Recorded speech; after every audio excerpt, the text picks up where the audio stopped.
yeah, we want retribution. Oh yeah, we want retribution. Oh yeah, we want retribution. Yeah, we ran out of patience. Boil up with the cold hard hatred.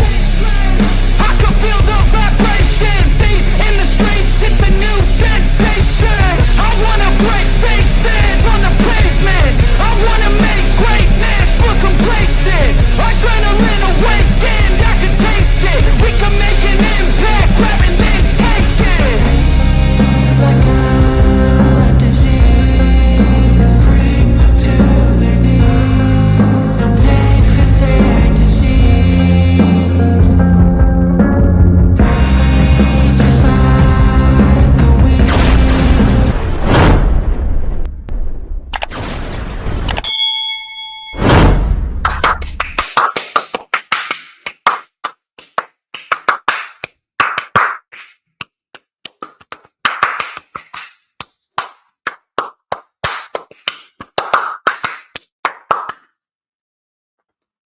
We are halfway through the month of September, and that is an absolutely ridiculous statement that I don't even believe that I'm uttering right now. It is absolutely insane how quickly time is going. However, we actually got some really nice weather here on the East Coast in the state of New Jersey, which, by the way, if it didn't have me, it would have absolutely nothing going for it. And I think we all know what time it is.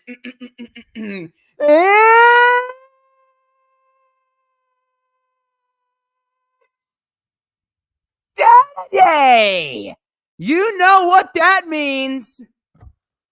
We are live! Ladies and gentlemen, I am the one and only DJ Storms, and I would like to welcome each and every single one of you back here to the greatest show on earth, streaming live across 4 different platforms, across 1, 2, 3, 4, 5, 6, 7, 8 different accounts.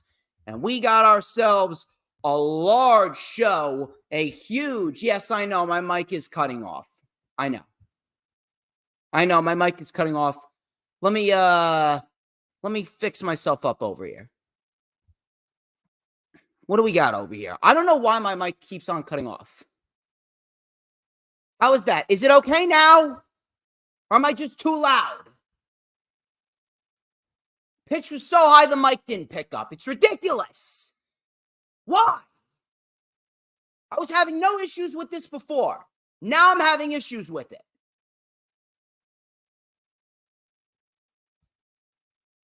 No issues with it before, now I'm having issues with it. So I can't even scream now. It's unbelievable. I think I may need to get myself a new headset. I'm going to have to get myself a headset because this blue snowball microphone is going. It's unbelievable. But as, of course, many of you already know who I am, Mr. Controversy and the operator of the best damn Twitter handle known to mankind. And this is the official Lightning Flash update for Saturday, September 16th, 2023. We got plenty of material to discuss here today. Thank you very much, Maria. Thank you very much for letting me know that I sound good. Except when I scream. When I scream, it doesn't work. Unbelievable. Do I really have to? I really have to. Hold on. Echo cancellation. I turned off the echo cancellation. Does it work now? Can I scream? I mean, come on. It's bad enough I can't curse. If I can't scream, then I think we have a problem. Hold on. Let me check over here. Can I scream? Unbelievable.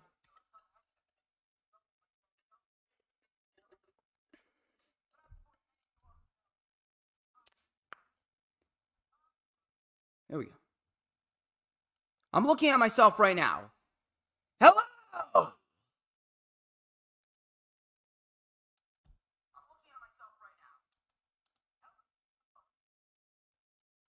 No, I can't scream. Unbelievable. Anyway, I think you guys all know why you're here. You are here for the best wrestling analytical show on this planet because that's what I produce. I am absolutely unparalleled and unmatched.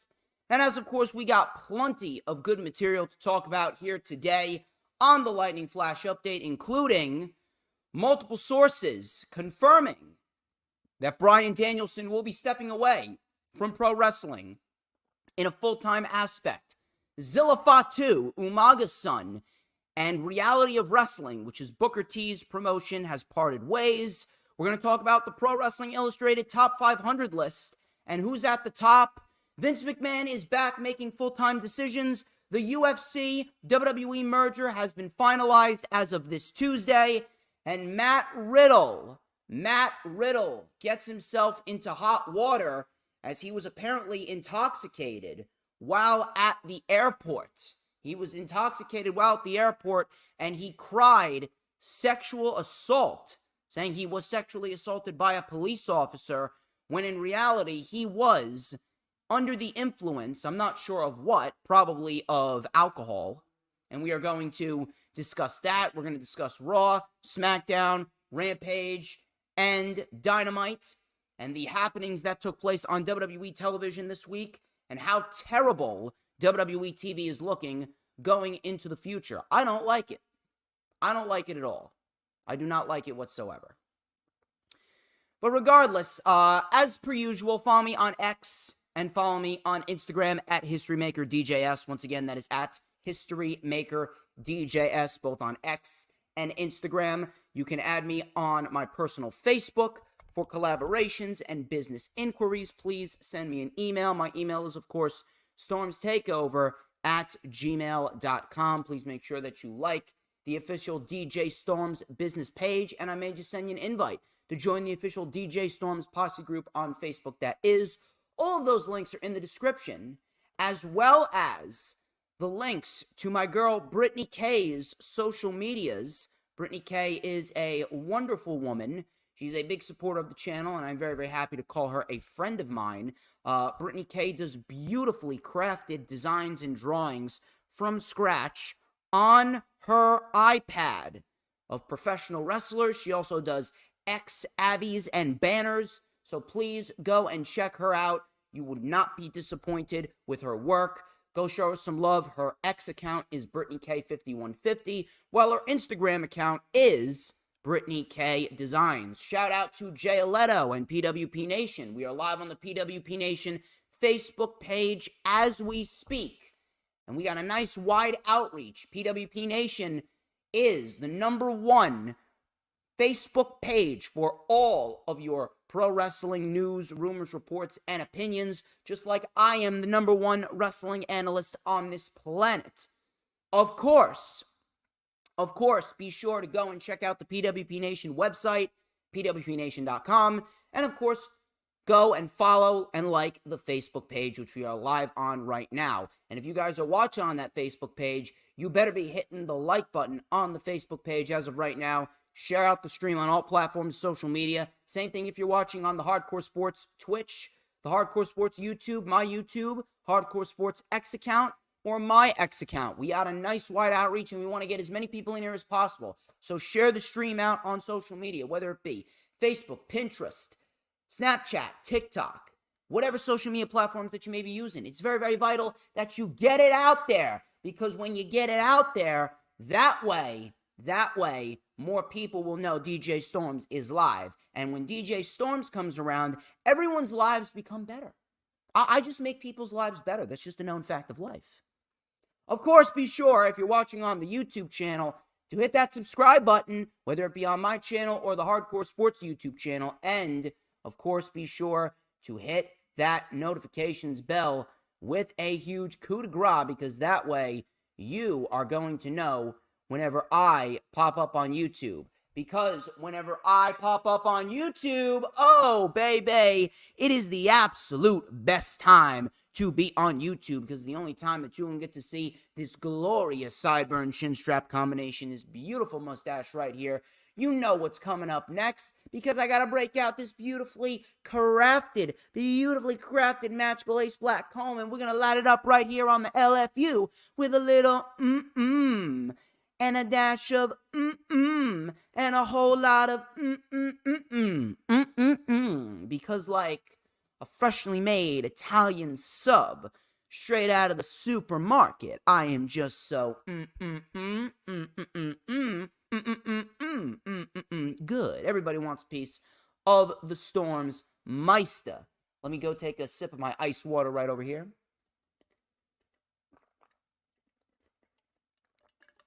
Now then, shall we indulge?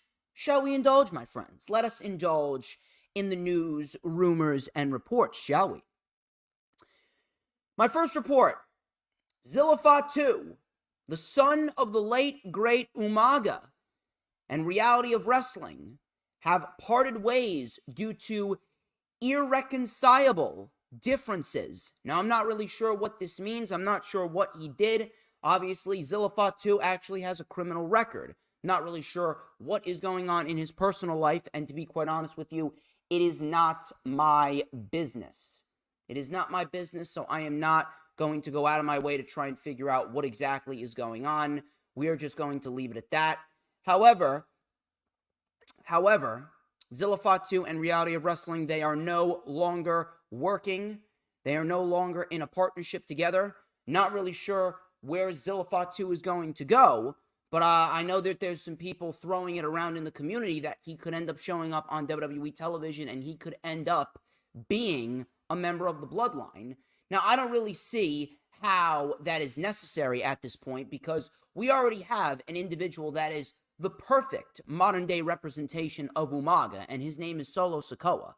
Solo Sikoa has been booked beautifully since he got to the main roster. For the last year, he has been easily the best act in the Bloodline, minus when Sami Zayn was in the Bloodline.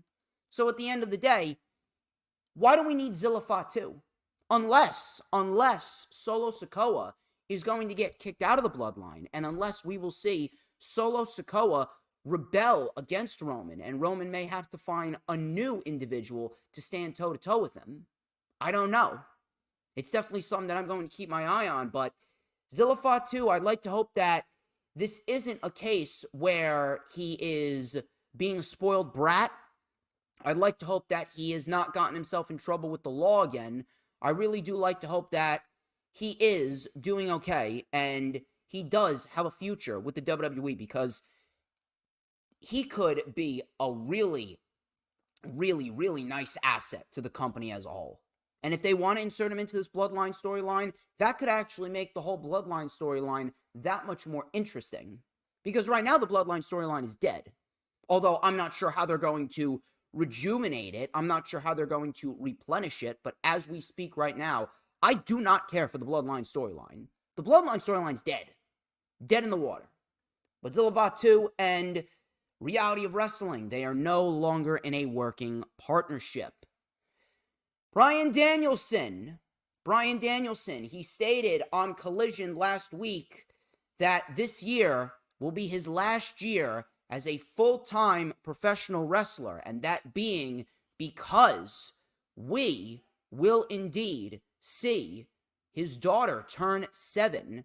Now, his daughter, when she turned 7, Bryan promised that he's going to start winding down his career.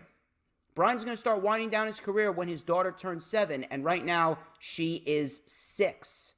Now, I'm not really sure how much longer we have until she does turn 7. I'm not sure if she just turned 6 or she is going to turn 6. But as of right now, this last year looks to be Bryan Danielson's last year as a full-time professional wrestler. This is according to Sports Illustrated. However, they stated that he will indeed remain a special attraction to AEW, so he could very well work a Brock Lesnar type schedule. We could very well see Bryan Danielson in a situation where he is working backstage and he is helping book the show. He's helping out the younger talent. Maybe Bryan Danielson is the individual that Tony Khan needs to delegate some responsibilities to. I'm not really sure how they're going to play this out, but as we speak right now, Bryan Danielson could be entering into his last year as a professional wrestler. We all need to appreciate Bryan Danielson because Bryan Danielson was, is, and always will be one of the greatest superstars of all time. He is one of the all-time greats, and he will forever be one of the all-time greats. He is already set to face Zack Sabre Jr. at AEW Wrestle Dream on Sunday, October 1st, which I'm very much looking forward to. It should be fun, to say the least. What other matches would I like to see him in? I would actually love to see Bryan Danielson get another match with Kenny Omega. You know for a fact that they're going to do Bryan and Okada again. They're going to do that probably at Wrestle Kingdom. We're probably going to see Daniel Bryan versus, I don't know, maybe a Jay White. Jay White sounds like an intriguing one. Maybe we get another rematch between Bryan and Moxley. Maybe Bryan Danielson and Orange Cassidy. Bryan Danielson and Adam Cole.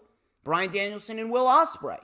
There's a lot of intriguing options for Bryan Danielson going into the future, but I do have a feeling, based on Bryan's return and that strap match with Ricky Starks, I do have a feeling that this year could very well be Bryan Danielson's best year as a professional wrestler.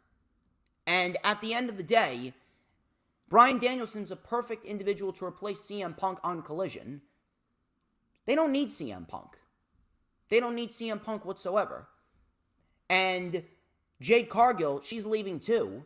I know some people are talking about that. I already talked about Jade Cargill leaving on World of Wrestling with Jay Leto. Go check that one out. We're actually over 150 views on my channel, I believe, for the World of Wrestling Episode 1 relaunch with Jay Leto.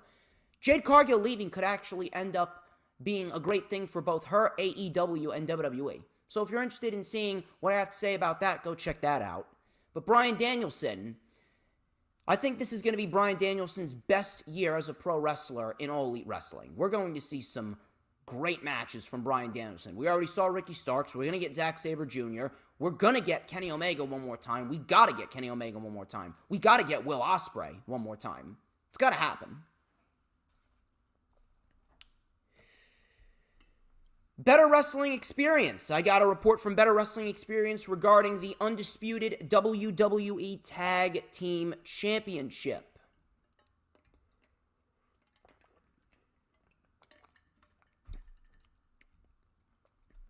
Apparently, Better Wrestling Experience reported that the undisputed WWE Tag Team Championship, it is set to be split into two very soon. So we could very well get one set of tag team championships for SmackDown and then one set of tag team championships for Monday Night Raw. Although I'm not really sure why. I would just have the tag team division float between both brands. You don't need to have a brand split. The brand split is stupid. The brand split's not necessary anymore. The brand split is actually doing more harm than good. And I actually do hope that after Fox is done with SmackDown, they should be done any day now. When Fox is through with SmackDown, I genuinely hope that WWE puts SmackDown back on the USA Network. They put SmackDown back on the USA Network, and we can get the brand split ending once and for all. Courtney, how you doing? Thank you for stopping by. Go and share the stream out as well on all platforms, social media. We want to get as many people in here as possible because I make people's lives better, if you don't already know. But as far as the Undisputed Tag Team Championships go, I mean, splitting them up, it's really not going to help the product whatsoever. You take a look at the tag team division as a whole, and the tag team division across Raw and SmackDown is actually very good when it's combined into one. But when it's separate, that requires more work and more effort from WWE Creative. And it's clear as day that they have absolutely zero care, especially with this new Endeavor deal coming up. They're never going to go out of business. The money's always going to be there. The money and the ratings, none of this matters. The Undisputed Tag Team Championships should be unified into one. There should be one pair of tag team titles, not two, and the tag team divisions should be able to go between both Raw and SmackDown. But considering that these networks, they want to be a pain in the ass, USA and Fox will never compromise. But yet you still have the Judgment Day appearing on both shows. Yet you still have individuals like Rhea Ripley going on both shows? She's even appearing on NXT. What about individuals like Roman Reigns? They've appeared on both shows. What about Sami Zayn and Kevin Owens? They've appeared on both shows. So at the end of the day, this whole brand split is meaningless in the end. If they do split up the tag team titles, it could very well be true to the brand split. But at the end of the day, are they going to book the tag team division correctly? I don't see that whatsoever. I can't get behind it because of the history that this company has with tag team wrestling.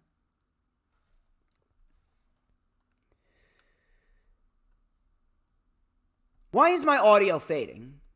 Why is my audio fading? I don't know why. What is going on with my audio right now? What is going on with my audio right now? How about now? Can you hear me? Let me talk to you. What is going on over here?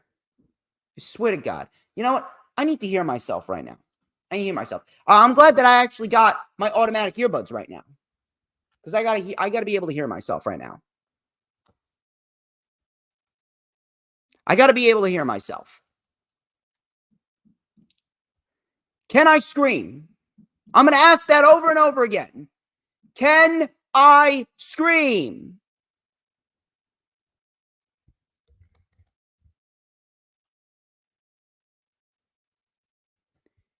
Can I scream now?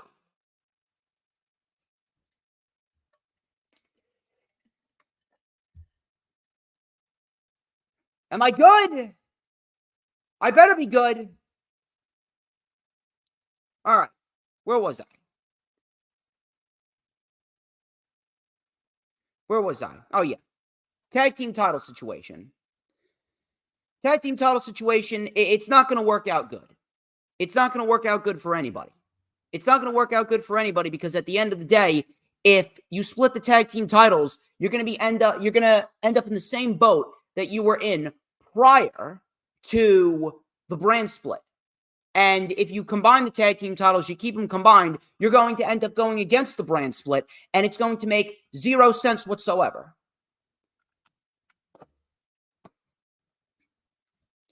Let's move on over here. I'm getting all out of sorts. I'm getting all bent out of shape because now I have to deal with faulty audio. I got to deal with faulty audio. I got to deal with all sorts of screwy technology. And now I have to go over the Pro Wrestling 500, Pro Wrestling Illustrated 500, which has an individual that doesn't even deserve to be at number one, no matter how good of a year he's had.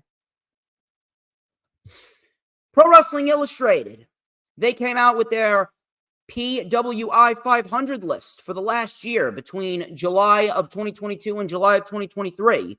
Roman Reigns and Seth Rollins and Jon Moxley, they came in at numbers 1, 2, and 3, with Roman being number 2, Rollins being number 1, and Moxley being number 3.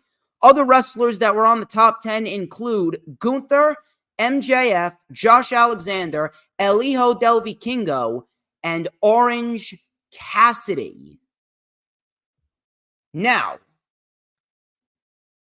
I'm not really sure what you guys think about this whole thing, and I understand it's just personal opinions, and I understand it's just kayfabe, but Pro Wrestling Illustrated really is a stupid organization. It really is. They have really become just a WWE shill station. They have just become a brand that has done everything in their power to just suck the WWE unit over and over and over again. Now, Josh Alexander's great, but I mean, what value does being the Impact World Heavyweight Champion really hold? What value does that hold, really? I like Josh Alexander, but what value does it hold? Impact's a dead brand. What about MJF? I think MJF was like number 7. How is MJF number 7? How is MJF number 7 after the year he's had, after the Iron Man match with Bryan Danielson, after the Fatal 4-Way match at Double or Nothing? He beat Hiroshi Tanahashi. He beat Ethan Page, main evented the first ever AEW Stadium show against Adam Cole. He's one half of the Ring of Honor World Tag Team Champions as well. He's about to main event AEW Grand Slam against Samoa Joe. I really don't understand. I really don't understand how MJF isn't at least in the top 5. And Rollins, listen, outside of the match at Money in the Bank with Finn Balor, which was insanely disappointing, Rollins has had a very good year, and his title run has been very solid. But do you look at Seth Rollins and do you see, yeah, he's the best wrestler in the world right now? No. Matter of fact, I can name you an individual within the company that's had a better year than Seth Rollins, and his name is Gunther. Gunther has had a year that has made Seth Rollins look like an amateur. Gunther has been easily the best act on WWE television all year. Roman Reigns being at number 2 is a joke. The guy has had how many matches this year? 7 matches this year? How many times has he defended the title? 4 times. He's defended the title 4 times. He's no better than Brock Lesnar. And he's never around. He's never around as we speak. So why am I going to look at this list at number 2 and take it seriously? How am I going to take Roman Reigns at number 2 as a serious indication of the type of year he's had? Roman Reigns has had a terrible year. Coming out of WrestleMania, his title reign has absolutely sucked. His title reign has absolutely sucked. Gunther broke 2 records this year. Gunther broke 2 records this year, but yet Gunther is not in the top 3. Orange Cassidy, he's another one. Orange Cassidy has had a better year than Seth Rollins. With the title reign that he's had, he has surpassed everything that Seth Rollins has done this year. Same thing with Will Ospreay. Will Ospreay, in the span of 3 months, defeated Chris Jericho, Kazuchika Okada, and Kenny Omega. And he could very well be headed down the road towards a match with Bryan Danielson. And what happens when he beats Bryan Danielson? Imagine the year that he's going to have. Pro Wrestling Illustrated 500, I get that it's opinions at the end of the day, but oh my God, it is ridiculous. It really is. It is getting very hard to be within this community and deal with something as stupid as what Pro Wrestling Illustrated wants to put out there. It's ridiculous.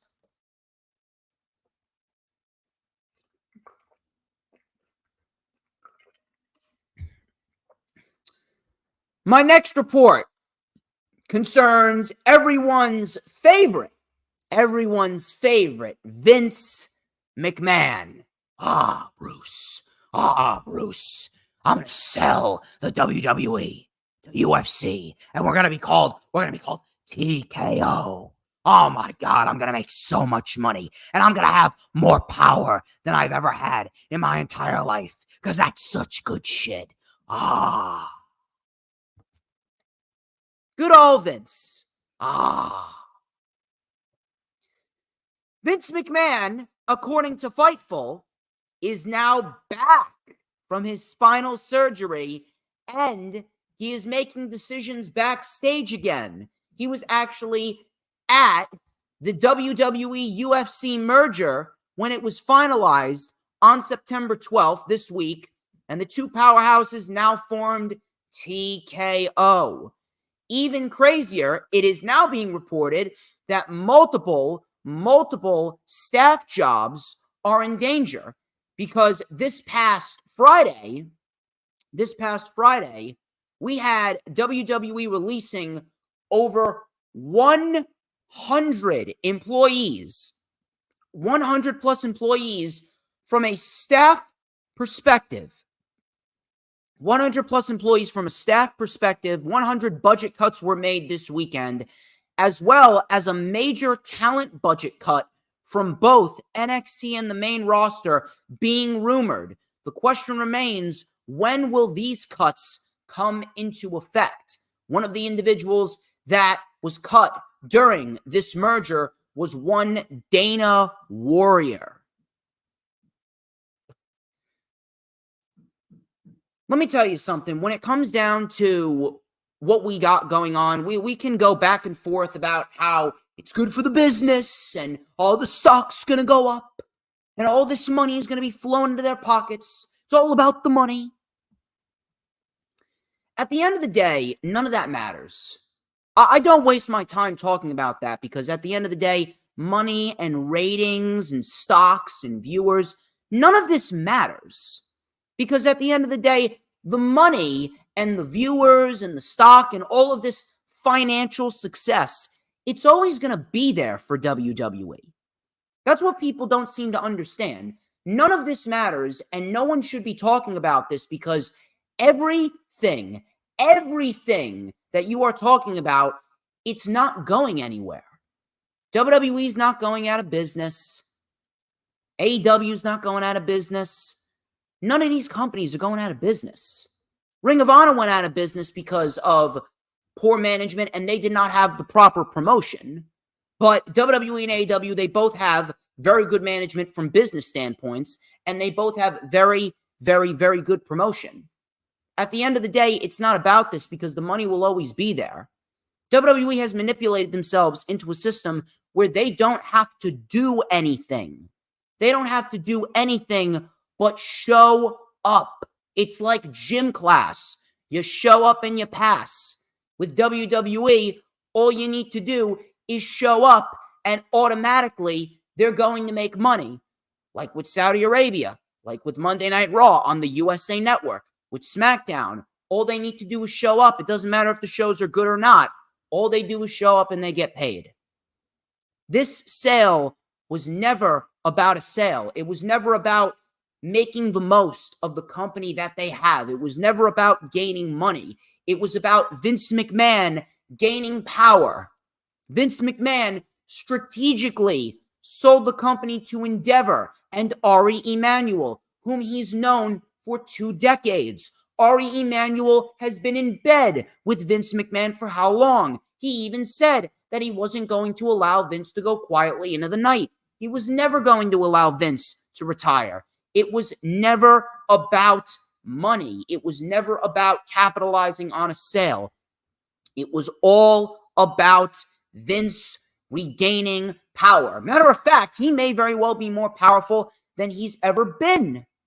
He may very well be more powerful than he's ever been right now. And now these reports are coming out. Everyone wants to go on and on about how Triple H is in charge. Everyone wants to go on and on about how, we're just making a big deal out of nothing. And we have Vince McMahon derangement syndrome on the mind. There ain't no derangement syndrome. This is full-blown truth that I'm laying on you right here. And the only reason why you want to deny it is because you don't know any better. It's because I'm here to pop your fantasy bubbles and let you know what is really going on right in front of your face. But of course, no one wants to listen to me.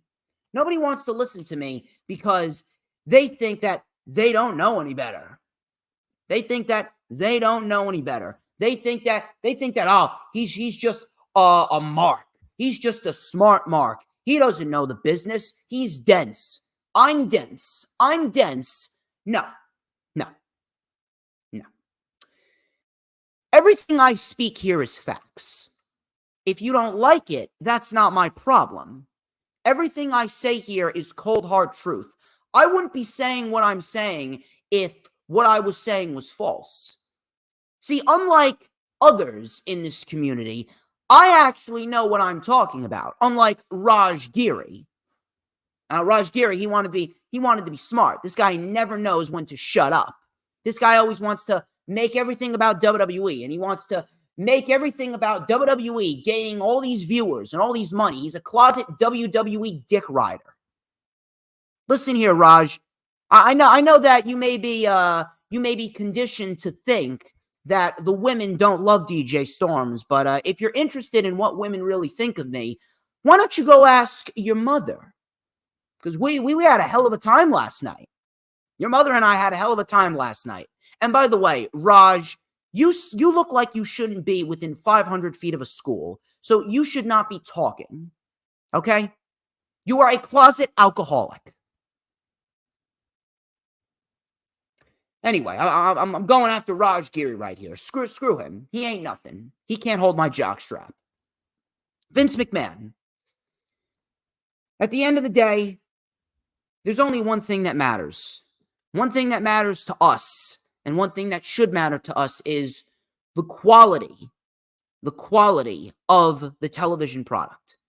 And if this week showed you anything, it's the fact that this week, WWE is reverting back to everything, if not already, reverting back to everything that it was before Vince retired. I don't even think that this upcoming investigation or this lawsuit is going to take down Vince McMahon. He won. Vince won. Vince beat the law again.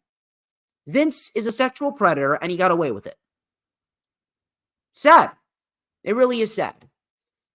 I'm thoroughly convinced that Vince McMahon is going to find a way to cheat death. I'm thoroughly convinced that Vince McMahon is going to find a way to cheat death. He is going to outlive every single one of us. The man is nearly 80 years old. He is nearly 80 years old.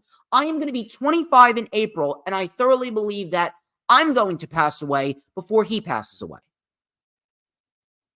It's unbelievable.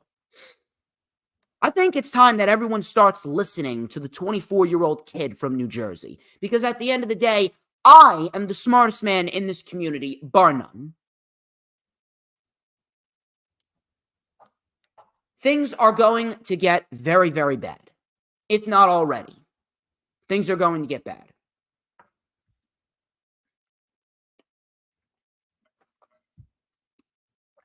At least we have some people who know better and are getting out of that company, like the Dyad. If you guys watch NXT, which I'm pretty sure none of you do because NXT is the worst show in the industry. I mean, look at what happened this past Monday.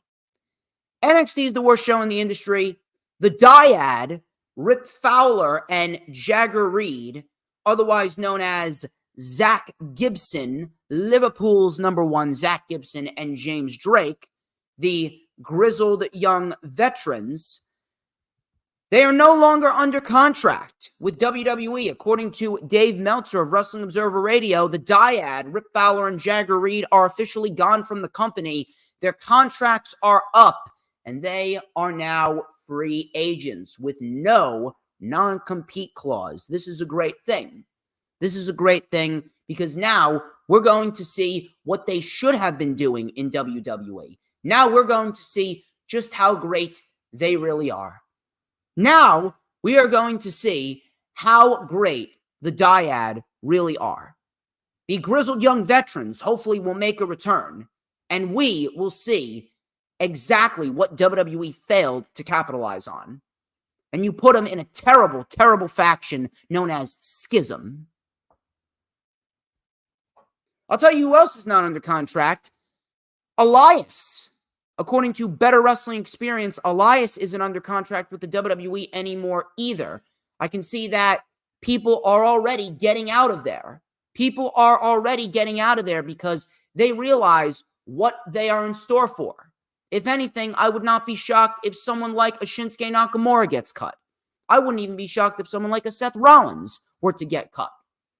At this rate, all we're going to have is Roman Reigns, The Rock, Brock Lesnar, Nia Jax, Judgment Day, Charlotte Flair, Becky, and that's it. I guarantee you, this roster, this WWE roster, is going to be nothing more than skin and bones sooner rather than later.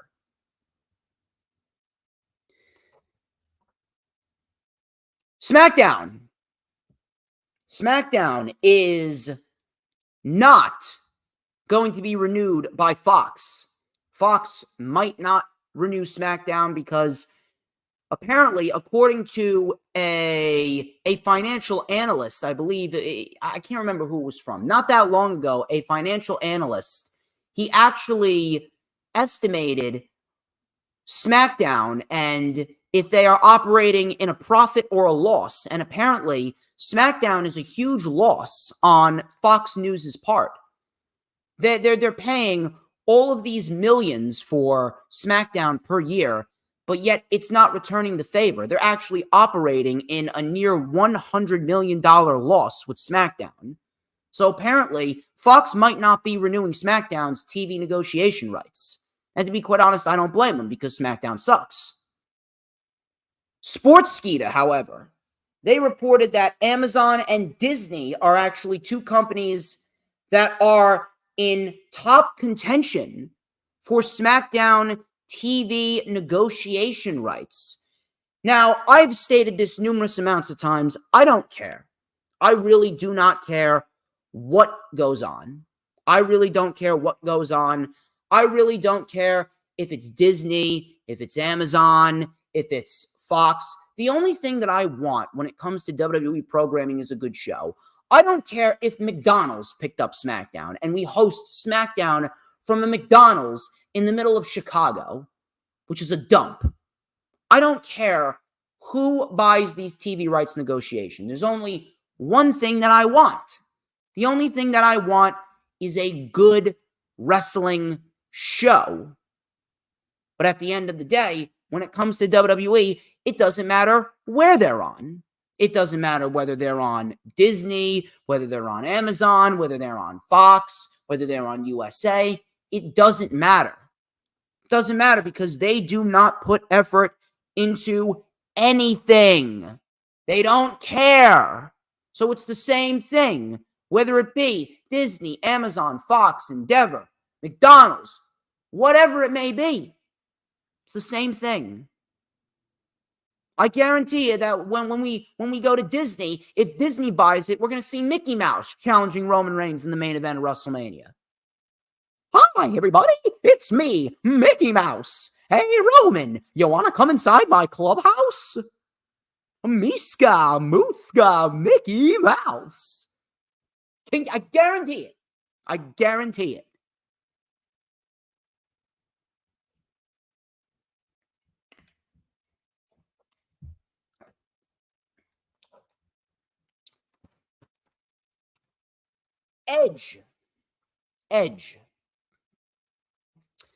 Edge has been a pretty on and off again topic in the world of pro wrestling this week. PW Insider reported that Edge has been removed from WWE's internal roster. So Edge is no longer a part of the WWE roster. Needless to say, that's actually pretty interesting. It's actually pretty interesting, and it seems as though Edge and WWE are not close at all on a new money deal. So we could very well see Edge versus WWE in this battle to see who gets the upper hand. And in this backstage internal war, I actually think that Edge is going to end up winning this battle. And I think that Edge is going to end up leaving WWE. If he's not on the internal roster and they're not even close to a new money deal, it's very, very possible that we could see Edge in AEW maybe by Full Gear. Maybe they save him for when AEW comes to Canada again. I'm not sure when they're going to be back in Canada, but it seems as though they may do one more Canadian tour before the year ends. Maybe he shows up in California at Full Gear. Maybe he shows up at WrestleDream because I believe his contract expires at the end of this month. I don't know when, the 27th, the 28th, somewhere around that. Maybe the 29th. Gets him 2 days to come on in at WrestleDream. That would certainly be a WrestleDream if that was the case. If Edge were to show up in Seattle at WrestleDream, that would be big. Maybe he does show up. Who knows? We'll have to wait and see. Matt Riddle was in the news this week, and Matt Riddle, he was not in a good situation coming back from the WWE Superstar Spectacle in India. So apparently, Matt Riddle cried out sexual assault in a post on Instagram regarding a cop at JFK Airport. I believe it was in Idaho. How you doing, Lisa? Thank you very much for stopping by. Please make sure you share the stream out. Apparently, Matt Riddle cried out sexual assault, and in the end, it was revealed that Matt Riddle was actually intoxicated. According to Ringside News, they heard Matt Riddle was under the influence when he was at JFK Airport and he actually needed to be removed from the premises. And I quote, "Upon arrival, Matt looked intoxicated, and his words at times felt slowed and slurred. We informed him several times that he's been asked to be removed from the area to a negative response from him every time. He did explain that he was a WWE superstar and he was coming back from India after a show. We have received word that due to the fact that Riddle is a public figure, the official report of the incident will likely be expedited." End quote. So pretty much what happened was Matt Riddle was drunk, probably drunk. He was under the influence. He was asked to leave because he was probably causing problems. He said no, and he tried to use his WWE superstar status as a means to get above the law. Meanwhile, at the end of the day, no one is above the law, unless you're a liberal, of course, because, liberals cheat the law every single time. But regardless, in this case, Matt Riddle is not above the law, no matter what kind of superstar he is. And to be quite honest with you, it's actually quite juvenile. It's actually quite juvenile on Matt Riddle's part. It was not marijuana. It was not weed. At the end of the day, weed is actually allowed in WWE. You want to talk about him being intoxicated? Matt Riddle, when he's intoxicated, he doesn't get negative and he doesn't get aggressive and he doesn't get pushy when he's intoxicated. When Matt Riddle's intoxicated, he's chill and he's laid back. When someone gets drunk, they could either get lay back drunk or they could get angry drunk. In this case, Matt Riddle sounds like he got angry drunk. This whole entire thing is actually quite pathetic. It's actually quite sad. It's actually quite sad because Matt Riddle is easily one of the best professional wrestlers that the company has. Matt Riddle has been the recipient of very, very mid booking. And we all thought that that may have been on WWE's side of the fence. But in reality, it's really starting to look like Matt Riddle is the architect of his own demise. It's really starting to look like Matt Riddle just doesn't care.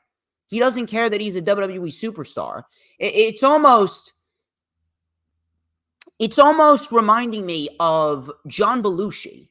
But John Belushi wasn't this bad. My favorite movie of all time is The Blues Brothers. And The Blues Brothers was played by Dan Aykroyd, who is still alive today, and John Belushi, who passed away, unfortunately, 2 years after the Blues Brothers came out. John Belushi was known as America's neighbor. He didn't care if he was famous. John Belushi didn't care if he was famous. He just wanted to live a normal life, and he wanted to do all sorts of crazy stuff. He abused drugs. He was an alcoholic. There was a point in time where, if you know what I'm talking about, there's a scene in the Blues Brothers where Dan Aykroyd's character, Elwood, and Jake, who is John Belushi's character, they were driving through a mall. And during that scene, John Belushi went missing.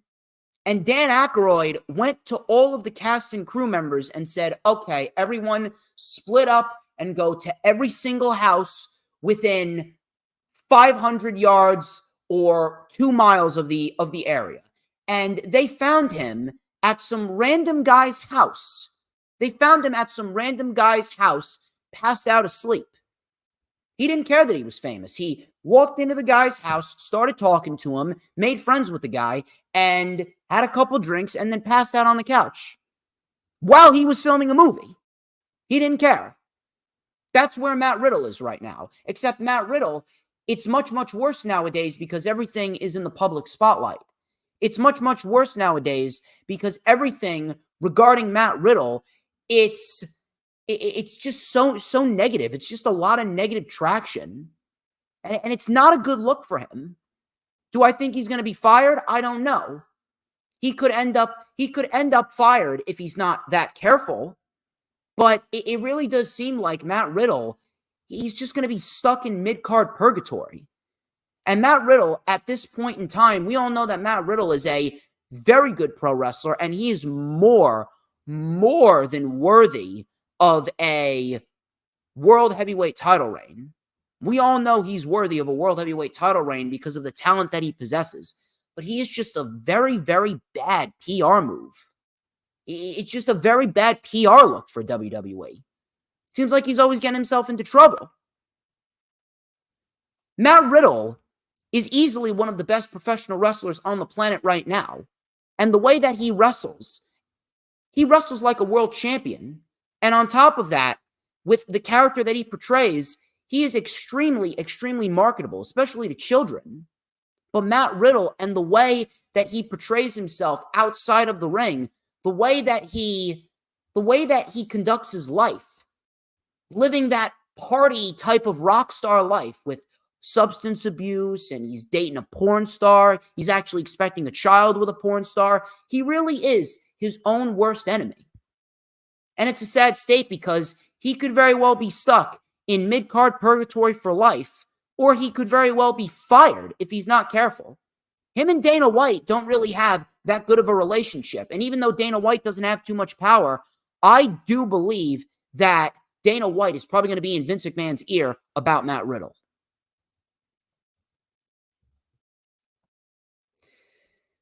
I don't know. Maybe he just doesn't care. Maybe he really just doesn't care. We all want to hope and pray that someone is going to get better and someone is not going to be in a scenario where his career is going to be stifled because of his own stupid decisions. But at some point in time, even if he goes and gets himself help, even if he goes to rehab, I thought he was in rehab. Seems like that rehab did nothing. He really does need some therapy. You're right, Lisa. He does need some therapy. But even so, I don't even think that that's going to help him. It seems as though Matt Riddle is just too far gone right now. Sad state. And my final report before I get into the weekly show reviews. My final report here. Jonathan Ross Sapp, the IWC's resident soy boy, he reported that Deonna Purrazzo's Impact Pro Wrestling contract is actually coming up, and I believe she will be a free agent at the start of next year. I'm not really sure if she's going to sign a new deal with Impact, but if you're asking me, I do indeed believe that Deonna Purrazzo would make a great fit for Tony Khan and that women's division. They're already going to bring in Mercedes Moné. If they're going to bring in Mercedes Moné, she's going to be one of the individuals to replace Jade Cargill. You want to bring in Deonna Purrazzo too? Deonna Purrazzo would be a wonderful candidate, a great candidate to take the Ring of Honor Women's Championship from Athena if they want to go that route. And then we can get Athena on the main roster television. We can get Athena on AEW main roster television while Deonna Purrazzo does her thing on Ring of Honor. Maybe Deonna Purrazzo is the woman to beat Chris Statlander for the TBS Championship. I hope that she doesn't beat her tonight. I hope that Britt Baker doesn't win it tonight, but there's a lot of different options. That Deonna Purrazzo could choose from. Does she go back to WWE? I don't think that she does. Because it would really make no sense for her to do so. And on top of that, WWE doesn't care about women's wrestling. They brought back Nia Jax.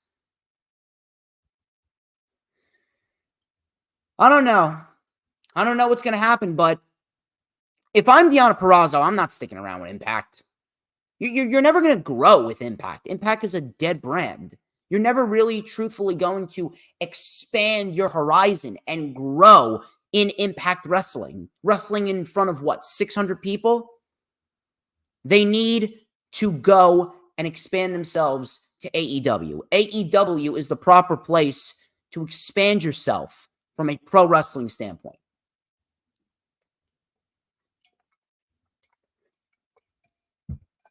Those are your news, rumors, and reports. I hope you guys enjoyed my takes right there on the news, rumors, and reports. Why don't we get into the weekly show reviews? Of course, before we get into the weekly show reviews, I want to thank every single one of you for watching right now. Thank you very much to Dylan. Thank you very much to The Final Hoss. Thank you very much to James Punaseca. Thank you very much to Lisa. Thank you very much to Courtney. Thank you very much to Maria and Dee and John Blaine. Here's what I'm going to need you guys to do. Before we move on to the news, rumors, and reports. I'm going to need you guys to go and like the stream. Like the stream. If you're watching it on YouTube, hit that like button. If you're watching it on X, hit that like button. If you are watching it on Twitch, hit that like button. Or if you're watching it on Facebook, whether it be my DJ Storms Posse Facebook, whether it be the DJ Storms business page, or whether it be the PWP Nation Facebook. And if you're watching on PWP Nation Facebook, hit that like button. If everyone can go to the PWP Nation Facebook page right now, go to the PWP Nation Facebook page right now, hit the like button, and share it out, because we are live right now, and we got a lot of good material left to discuss here on the Lightning Flash update from a weekly show perspective. Please go and like it as we speak. It is vital that you do so. So please, if I could have you guys go to, I see you there, Sarah Hapka. If you guys could please go hit that like button right now over on the PWP Nation Facebook page. Hopefully we can at least get to 10 likes. I'm hoping to at least get to 10 likes on that PWP Nation Facebook page. I believe we are at 3 right now. If we're at 3, I think we can get to 10. So people, go over there right now and like it on Facebook, please. It is incredibly vital that you do so. Monday Night Raw. Let's start off with Monday Night Raw. Monday Night Raw, not an exciting show whatsoever. Very bland. We had a couple of decent matches on it, but in the end, Monday Night Raw and all of WWE television, if we're going to be quite honest with you, all of WWE weekly television completely fell flat, even with a major return on SmackDown. I didn't care for it. And I will explain that a little bit later on. But let's talk about Raw. Jey Uso kicked off the show. Jey Uso goes, main event Jey Uso is now in y'all city. He goes, it feels real good to be here on Monday Night Raw. All of a sudden, Kevin Owens came out. KO took the mic and he said, I think what you meant to say is Jey Uso is now on the Kevin Owens show. He goes, I've been where you are right now. I did a lot of bad things to a lot of good people. And then I tried to make things right. And trust me, it was hard. It was hard to earn people's trust. I know. I understand. I have people that I don't talk to saying that we should do something about Jey Uso. So Kevin Owens was telling Jey that there's a lot of people that he doesn't like and a lot of people that don't respect him. They're talking to him saying that they should do something about Jey Uso. He goes, Cody gave you a chance. Sammy welcomed you back with open arms. You have a long way to go before you prove to me that you're not the same scumbag that you were when you were running around with the bloodline, said Kevin Owens. Judgment Day came out and they defended Jey Uso, saying that they respect him. Priest then said that the Judgment Day door is always open. Dom tried to talk, and all we heard was terribly obvious piped-in boos. Terribly obvious piped-in boos. Kevin Owens then stepped up looking for a fight. Jey Uso then elected to be his partner. Kevin Owens agreed. We get a brawl, and then we get ourselves a tag team match on Monday Night Raw. Jey Uso and Kevin Owens, they took on the Judgment Day. Listen, I'm glad that we got ourselves a decent little story here with Jey Uso trying to gain Kevin Owens' trust. I appreciate that. It's not a bad story to tell whatsoever. But at the end of the day, it's the same exact material that we get every single Monday on Raw.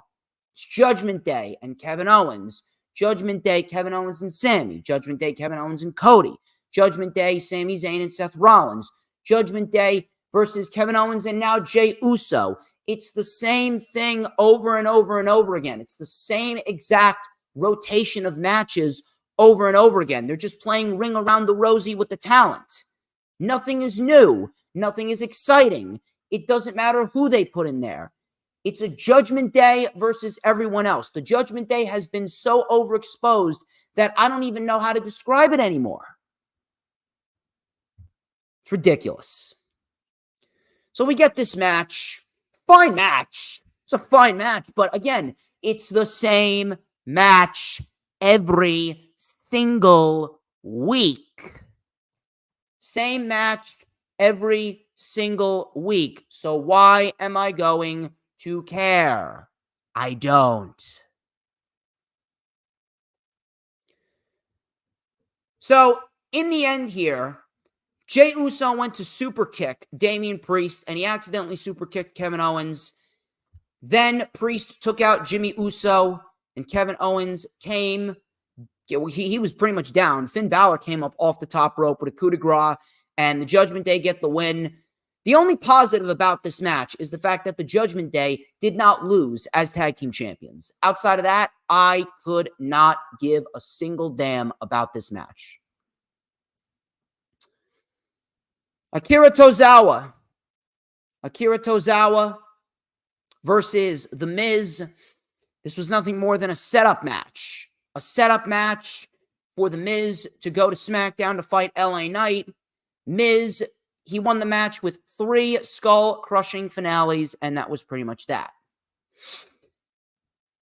Imperium. This was my favorite part of the show right here. It was Gunther's Intercontinental Championship celebration. We had these Colosseum pillars in the ring. We had a platform for Gunther.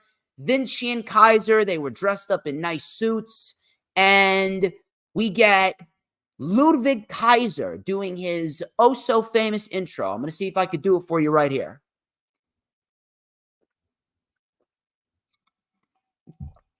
So Ludwig Kaiser goes, "Ladies and gentlemen, I demand all of your gratitude for the longest reigning Intercontinental Champion in history, the Ring General, Gunther." I got to get Ludwig Kaiser to do my intro. Can you imagine Ludwig Kaiser doing a DJ Storms intro?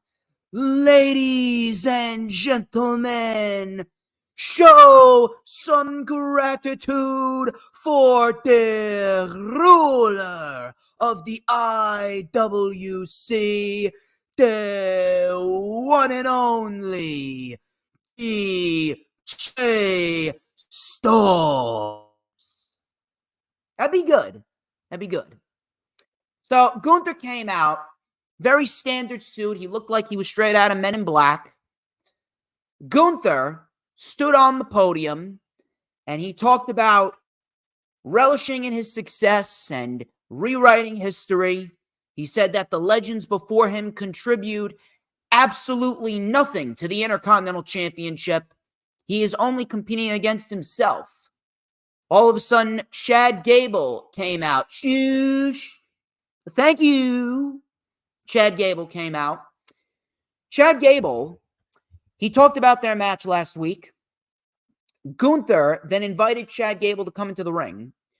Gable looked at Gunther right in the eye, and Gable said that Gunther looked like he knew that I pushed him to his limit.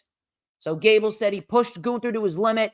He talked about his family being at ringside and how his daughter was crying. He talked about how his daughter was crying, which, by the way, that was not planned. That wasn't planned. The fact that it was natural, that just made it even better.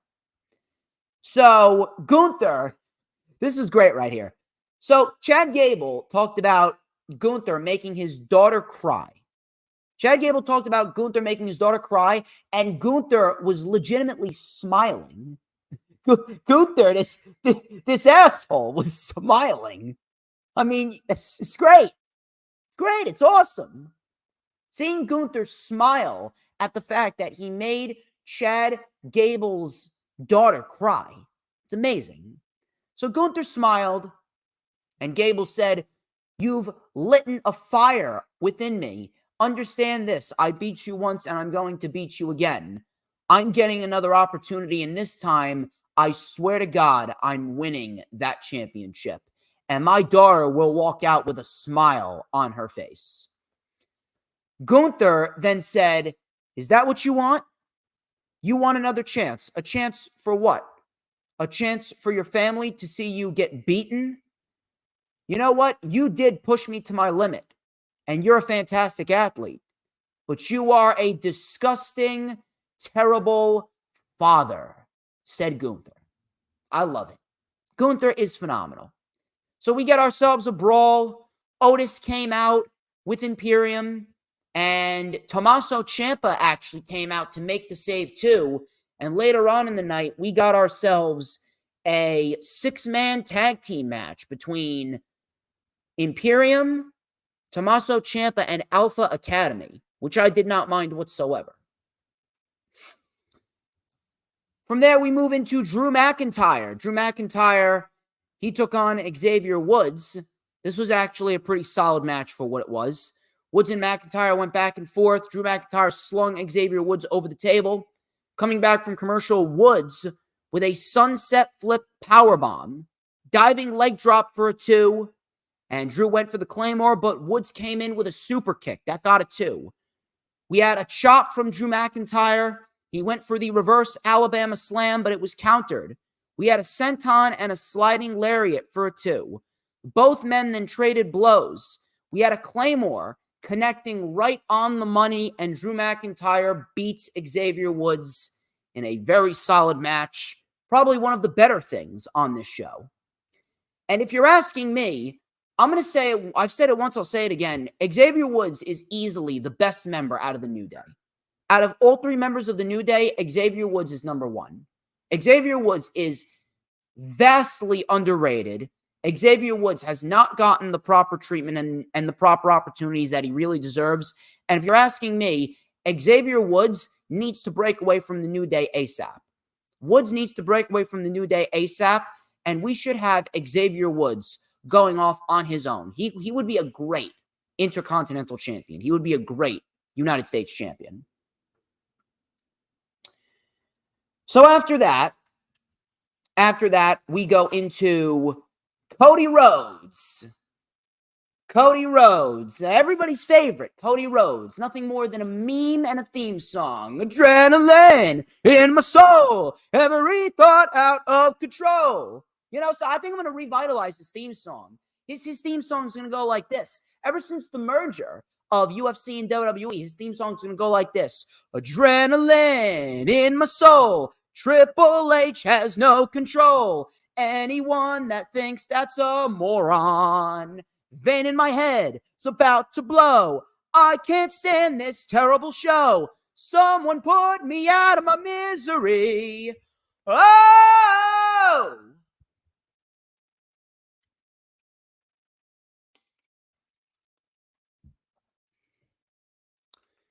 Cody Rhodes. So we go out, we get the oh from the crowd. And Cody Rhodes goes, so Norfolk, Virginia. I think they were in Norfolk, Virginia, if I'm not mistaken. Norfolk, Virginia. What you guys want to talk about? I think we should talk about main event Jet Uso. So, all of a sudden, J.D. McDonough and Dominic Mysterio came out. Oh, I'm sorry. Dirty Dominic Mysterio. I'll tell you what's dirty. This show is dirty. This show is a dirty piece of rotten bread. I'll tell you that. Stale bread with mold. This show is a dirty, rotten banana. That's what this show is. So J.D. McDonough and Dominic Mysterio came out. More piped in booze. Just absolutely awful. I couldn't hear a thing. Cody then punched out Dom. He took out J.D. McDonough. And that was pretty much it. And I even stated this on World of Wrestling. Cody Rhodes, I don't care what you want to say. I don't care how big his reactions are. I don't care how good he looks in suits. I don't care what his merch sales are. I don't care what the ratings are for his segments. I don't care what the attendance is. Cody Rhodes is a bum. Cody Rhodes has been portrayed like an absolute bum, right down to the very last letter. He's a bum. He is a bum. There is absolutely nothing, and I mean absolutely nothing, redeeming about Cody Rhodes. Hang on a minute. Can you guys still hear me even with my mic over here? I'm going to put my mic over here. Can you guys still hear me? Let me boost the volume on my microphone.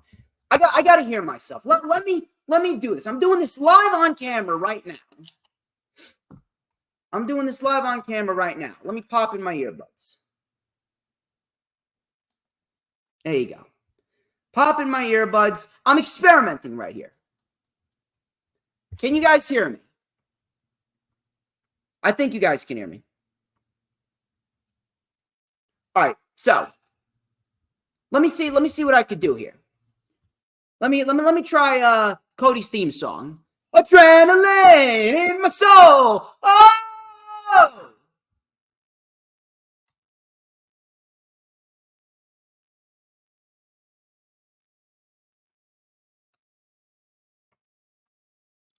I think that worked. Yeah, well, you'll hear me loud and clear. That's what we needed. We needed the mic to be away from me over here. Let me know if the audio isn't doing too well.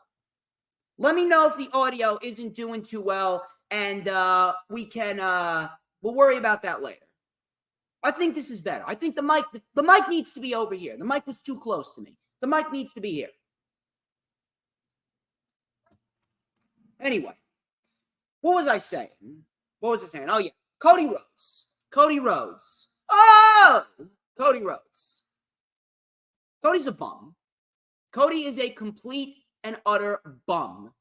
Coming out of WrestleMania, this guy has done absolutely nothing. Coming out of WrestleMania, outside of that one match at SummerSlam with Brock Lesnar,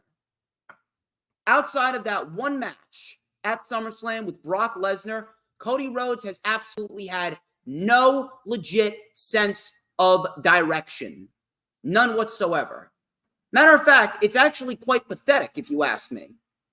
It's quite pathetic that I gotta watch Cody Rhodes right now, who came back to WWE, and in a sense, he became a bigger star over there than he was with AEW.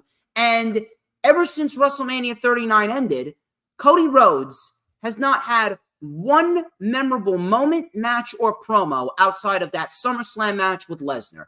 They have not gotten a single clue what they wanted to do with Cody Rhodes coming out of that feud with Brock Lesnar. The feud with Brock Lesnar didn't even make any sense.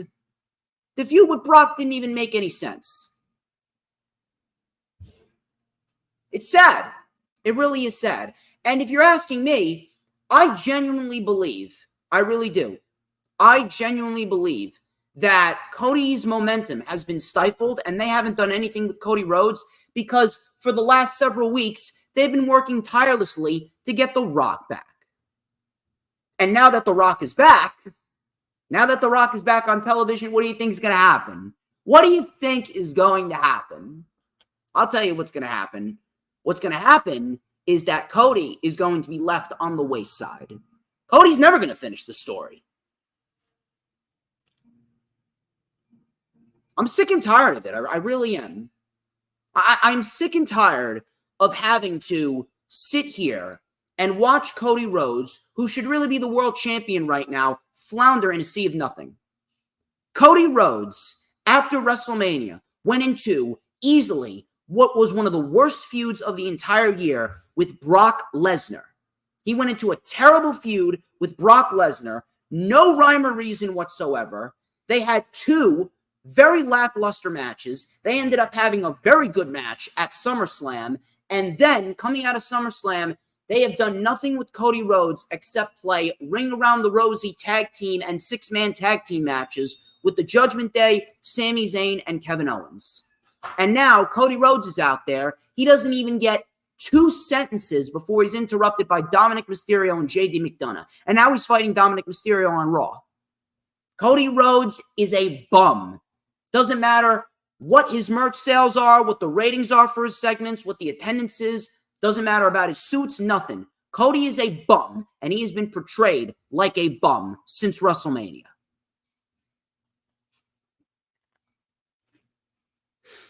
Chelsea Green, she took on Shayna Baszler. This lasted about 2 minutes. 2 minutes. Shayna Baszler ended up winning. Piper Niven attacked. And then Zoe Stark came out. Stood side by side with Shayna Baszler. And that was pretty much it. Stood side by side with Shayna Baszler. That was that. And it looks like they're pairing 2 women who don't really have anything to do with one another in a meaningless tag team because WWE now has to sell a feud for the women's tag team titles, which people do not care about.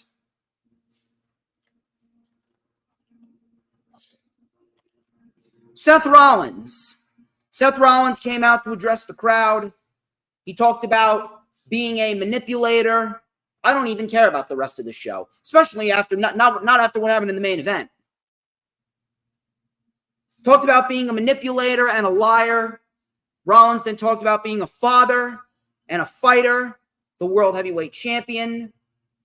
He talked about how he didn't know who he once was. He tried to find himself. He aligned with the authority. He became a messiah. And then he hid from himself.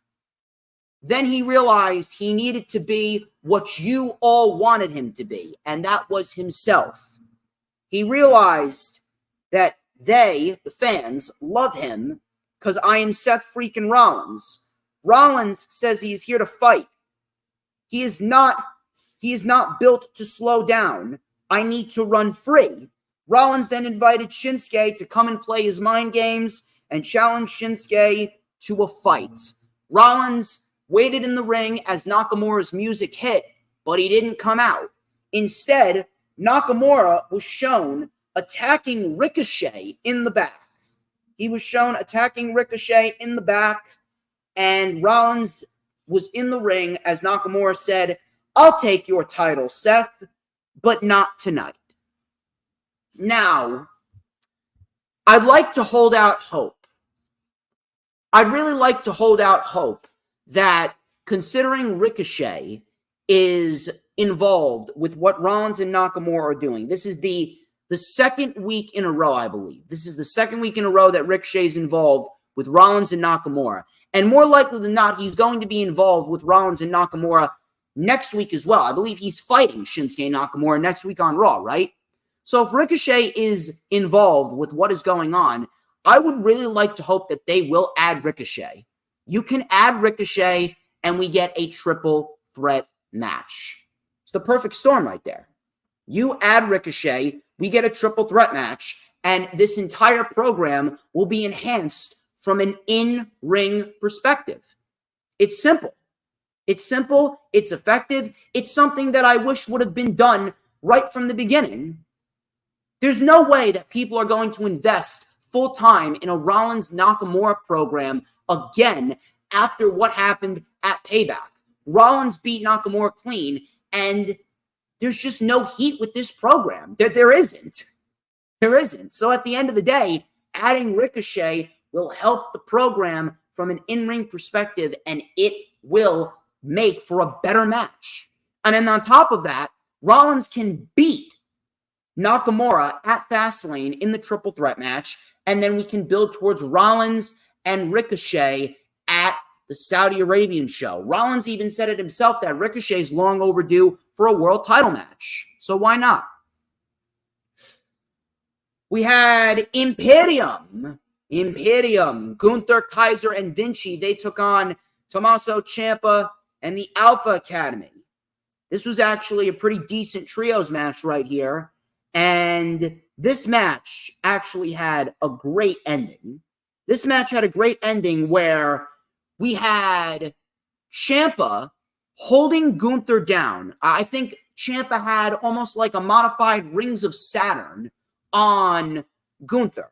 And Chad Gable had an ankle lock in on Giovanni Vinci, and Tommaso Ciampa locked in Gunther in the Rings of Saturn and made him watch. He made him watch as Vinci tapped out. That was great. That was awesome. That was an excellent ending, and it's going to rub salt in the wound for Gunther even more. We're going to get a match at Fastlane. We gotta. There's no way you leave Gunther and Chad Gable off of Fastlane. You already left them off of Payback. You can't leave them off of Fastlane. You just can't. Main event. Raquel Rodriguez and Rhea Ripley. This was for the Women's World Championship with Dirty Dom banned from ringside. Everything that happened here in this match was completely irrelevant based on what happened in the end. So we're going to skip to the end here because I got some stuff to say about the end. So Raquel Rodriguez, she was in firm control. She slung Ripley into the table and then powerbombed her on the apron. All of a sudden, while the ref was tied up with Rhea Ripley, Nia Jax, yes, you heard me correctly, Nia Jax comes out of nowhere. Nia Jax comes out of nowhere, and Nia Jax attacks Raquel Rodriguez right behind the referee's back. She attacks Raquel behind the referee's back, lays her out with a Samoan drop on the floor, throws her in the ring. Ripley hits the Riptide, retains the Women's Championship. Nia then went after Rhea Ripley and gave her a bonsai drop.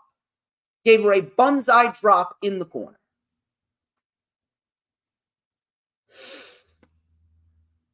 I feel like I got all my rage out. I feel like I got all my rage out last week, so I almost feel like I can't bring myself to rage uncontrollably this week. But let me ask you this. So we get Nia Jax on television. Nia Jax, one of the worst professional wrestlers on the planet right now, is on television, right? Nia Jax, one of the worst pro wrestlers right now on the face of the planet, is on television. So we get her on television, but Tegan Nox is not on television, and Candice LeRae is not on television, Dexter Lumis is not on television, Cameron Grimes is not on television, we don't have the OC on television, Mia Yim, Johnny Gargano! Johnny Gargano is not on television. So we get all of those individuals off of television, but we cannot get, we can get all those individuals off television, but we got to deal with Nia Jax. We can get Nia, but we can't get any of those individuals. We got Johnny Gargano at a live event. Johnny Gargano's at a live event getting squashed by Omos. Johnny's getting squashed by Omos, but yet Nia Jax can find her way onto television. If anyone for 1 second even believes that Nia Jax being on television is a positive, you are out of your goddamn mind. You have to be one of the stupidest individuals on the planet if you think that Nia Jax holds any value. How many women has she injured? Charlotte Flair dropped her on her face. Sasha dropped her on her face. Bayley injured her shoulder. Becky broke her face. Kairi Sane recklessly dropped Kairi Sane neck first into the turnbuckle. The women's division is already dead as it is. There is nothing in that women's division that has any value whatsoever. Not even Rhea Ripley. The only reason why people love Rhea Ripley is because she posts thirst traps on social media.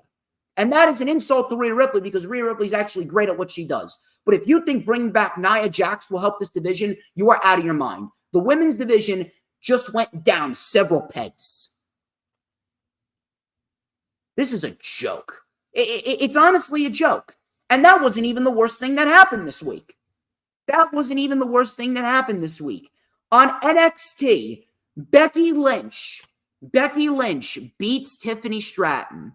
Becky Lynch defeated Tiffany Stratton to become the NXT Women's Champion. There's actually a ton of people that want to defend this just because NXT got high ratings. It just boggles my mind, and it quite frankly pisses me off. The fact that I have to sit here and I have to explain to people how ratings don't matter and all of this stuff, whether it be the stock or the viewership or the merger and the Roku in the back. Can you work? What's going on? You stopped working over there? Play. I don't know what's going on over here. Like it won't play Fastlane. I'm trying to play Fastlane in the background. It won't play. Yes, play. Play. I'm raging so much that even my Roku is being faulty.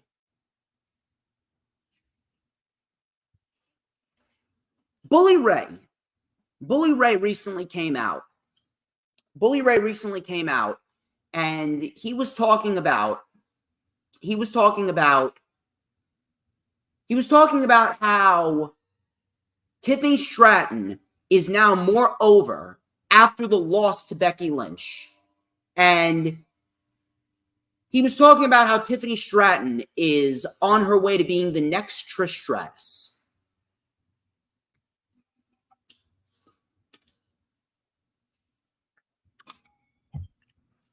If you haven't realized it by now, Bully Ray is one of the dumbest individuals in the entire wrestling community right now. The fact that he has a podcast that is as wildly popular as it is just goes to show you that people do not value quality information. Matter of fact, we all know who's carrying that podcast. Dave LaGreca is making that podcast bearable. I don't understand how anyone could look at what happened on Tuesday and think that this is okay. You do realize that when Dominic Mysterio loses the NXT North American title and when Becky loses the NXT Women's title, you do realize that the ratings are going to go right back to where they were before, right? No one cares about NXT, and nobody will care about NXT. Nothing, and I mean nothing whatsoever. Nothing is going to come of these main roster stars appearing on NXT because what they are doing in turn is they are burying the future right in front of their eyes. Do you know what we watched? You know what we watched on Tuesday? We watched the female incarnation of John Cena versus Bray Wyatt, God rest his soul, from WrestleMania 30 on April 6th. 2014. That's what we watched on Tuesday. Tiffany Stratton, in this case, playing the role of Bray Wyatt, and Becky Lynch playing the role of John Cena. Tiffany Stratton was put into a match with Becky Lynch, a match that she should have won. A match that she should have won because this did absolutely nothing for Becky Lynch. A match that she should have won, and Tiffany Stratton loses to Becky Lynch, and people want to tout the casuals are going to be so impressed with Tiffany Stratton. Stratton has got more eyeballs than ever. People want to simp up to these casual wrestling fans as if they mean anything. The casual wrestling fans are the bane of professional wrestling's existence. The casual wrestling fans have absolutely no place in wrestling fandom whatsoever. You do realize that casual wrestling fans do not watch because they are passionate about anything. Casual wrestling fans do not invest their time in something like real wrestling fans. Casual fans of anything are not real fans of anything. Casual fans don't watch because they're passionate. Casual fans watch because they want to kill 2 to 3 hours of their time. Casual fans do not think like people like me. Casual fans do not think like individuals of my caliber. Now, granted, I'm the smartest man alive, but at the end of the day, casual wrestling fans look at one thing and one thing only. Casual wrestling fans, when they watch a wrestling match, all they see is a winner and a loser. Tiffany Stratton on Tuesday was a loser. All people are going to remember Tiffany Stratton as is, oh, hey, that's the woman that Becky Lynch beat on Tuesday to become the NXT Women's Champion for the first time in her career. That's all people are going to remember. Tiffany Stratton was buried. Her title reign sucked. The majority of her title reign was her feuding with Thea Hale, which resulted in an absolute mess of a submission match at NXT Great American Bash. She did nothing with the championship. She had no memorable moments. The most memorable moment was when she won the championship at NXT Battleground in a very good match against Lyra Valkyria. Outside of that, there is absolutely nothing of note to come out of Tiffany Stratton's women's title reign. And here she is dropping the title to an individual who does not need it. You know what else I saw on Tuesday? I'll tell you what else I saw on Tuesday. I saw a woman in Becky Lynch reveal her true colors.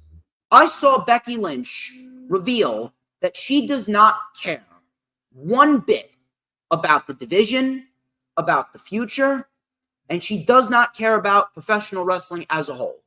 Becky Lynch came off like a selfish, greedy, manipulative piece of shit. She is no better than Charlotte Flair. She is legitimately no better than Charlotte Flair. Becky Lynch has had a career that many women in that locker room would kill for. Becky Lynch has had a career in which many women in that locker room would legitimately bend over backwards for.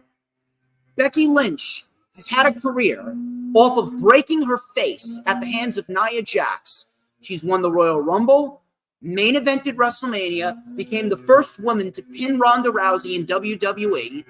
Becky Lynch became Raw Women's Champion.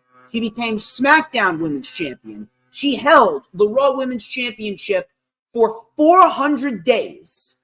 400 days. And she's done all of this in the last 4 to 5 years. She is at a point in her career where she should be winning no championships. Becky Lynch could take 15, 16, 17, 18, 19, 20 losses in a row, and she will be fine. Because at the end of the day, Becky Lynch is Becky Lynch. Becky Lynch has the most pull out of anyone backstage. She has more pull than Charlotte Flair. She could literally kick Vince McMahon in his balls, and Vince McMahon will reward Becky Lynch. Becky Lynch was paid handsomely on her maternity leave. Becky Lynch literally has more say than about 90% of that roster, both male and female. Yet here she is, willingly going forth with a god-awful decision that has absolutely no right to even be a thought in someone's mind. Going forth with a decision to bury a young talent, take a title off of a young talent, beat Tiffany Stratton, ruin her momentum, and make her the woman that Becky Lynch beat to win the NXT Women's title for the rest of her career. That's all that Tiffany Stratton is. Tiffany Stratton will go down as the woman that Becky Lynch beat to win the NXT Women's title. Imagine if Becky Lynch would have stood up. She could have walked out. She could have walked out. She could have walked out and she would have been just fine the next week on Monday Night Raw. Becky Lynch, whom they should be building up on Raw and giving her other talent to put over. She should be fighting Shayna Baszler right now. Becky Lynch should be in an undercard feud with Shayna Baszler right now, fighting for the not fighting for the NXT Women's Championship, fighting to help get Shayna Baszler more over than she was when she got called up to the main roster during the pandemic, and she was completely ruined going forth into the next X amount of years. Becky Lynch should be fighting in a position to get Shayna Baszler to a point where she was coming out of the Elimination Chamber in 2020. Shayna Baszler eliminated the entire female field in the Elimination Chamber by herself. She eliminated the whole field by herself, only to lose to Becky Lynch in 8.5 minutes. That is pathetic. I'm sorry. That is absolutely pathetic. Imagine how much better off Tiffany Stratton would be right now if Becky Lynch wasn't a selfish piece of garbage. I'm done with Becky Lynch. I am legit done with Becky Lynch. I have absolutely no desire to ever see Becky Lynch on television again. I'm now counting down the days until Charlotte retires, and now I'm counting down the days until Becky retires. Becky Lynch could have said something, and she said nothing. She willingly went forth with this decision because she is a selfish piece of trash. And yes, Becky is to blame. It is absolutely disgusting. The same exact thing that happened to Bray Wyatt now happened to Tiffany Stratton. Tiffany Stratton, whether you want to admit it or not, Tiffany Stratton was buried. Her title reign sucked. They did not give her anyone of the same caliber to wrestle other than Becky Lynch, and she was in a match with Becky in which she should have won. She lost. Becky Lynch revealed her true colors. She doesn't care about the division. She doesn't care about pro wrestling, and she doesn't care about the future. Becky Lynch only cares about Becky Lynch. She is a selfish piece of garbage that absolutely has no place in professional wrestling as we speak. No one's going to care about NXT when these main roster stars stop appearing on it. WWE continuously burying the future. Becky did nothing about it. All people will remember when they look at Tiffany Stratton is, oh yeah, that is the girl that Becky Lynch beat to become the NXT Women's Champion. No one will look at Tiffany Stratton the same ever again. Her momentum is ruined and her character is stifled. It's a joke. It's an honest-to-God joke.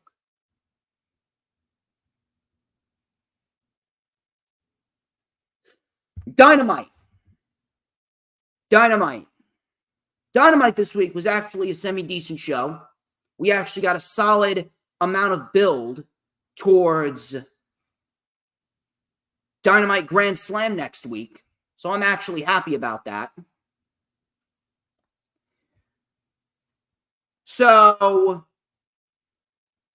we got Jon Moxley and Big Bill. Jon Moxley and Big Bill, they had the first match on the show, and it was for the AEW International Championship. And this was actually a very solid match, very good match for what it was. And Jon Moxley is doing that championship very well. And Big Bill, he's great in his own right. He's very, very good in his own right. So Big Bill dissected Moxley early on. Big Bill threw Moxley over the announce table.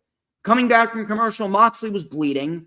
Moxley came back with a superplex. Big Bill with a spinning side slam. That got a 2. Moxley and Big Bill then traded blows back and forth. We had a big lariat by Moxley for a 2. Moxley with the rear naked choke, but Big Bill fought out of it. Moxley with a cutter. Bill rolled to the floor. Starks then crotched Moxley on the top turnbuckle. And then we had a running big boot by Bill. That got a 2. Danielson then came out. It was all out melee. Bill with a choke slam. A choke slam, and Moxley kicked out. Moxley then caught Bill in a triangle lock. Danielson restrained Ricky Starks, and Big Bill ended up tapping out. And Moxley retains the International Championship in a very good match. And next week, we will be getting Jon Moxley versus Rey Fenix for the International Championship, which should be a very fun match. Tonight on Collision, we're getting Big Bill and Ricky Starks versus Bryan Danielson and Jon Moxley. Excuse me, not Jon Moxley.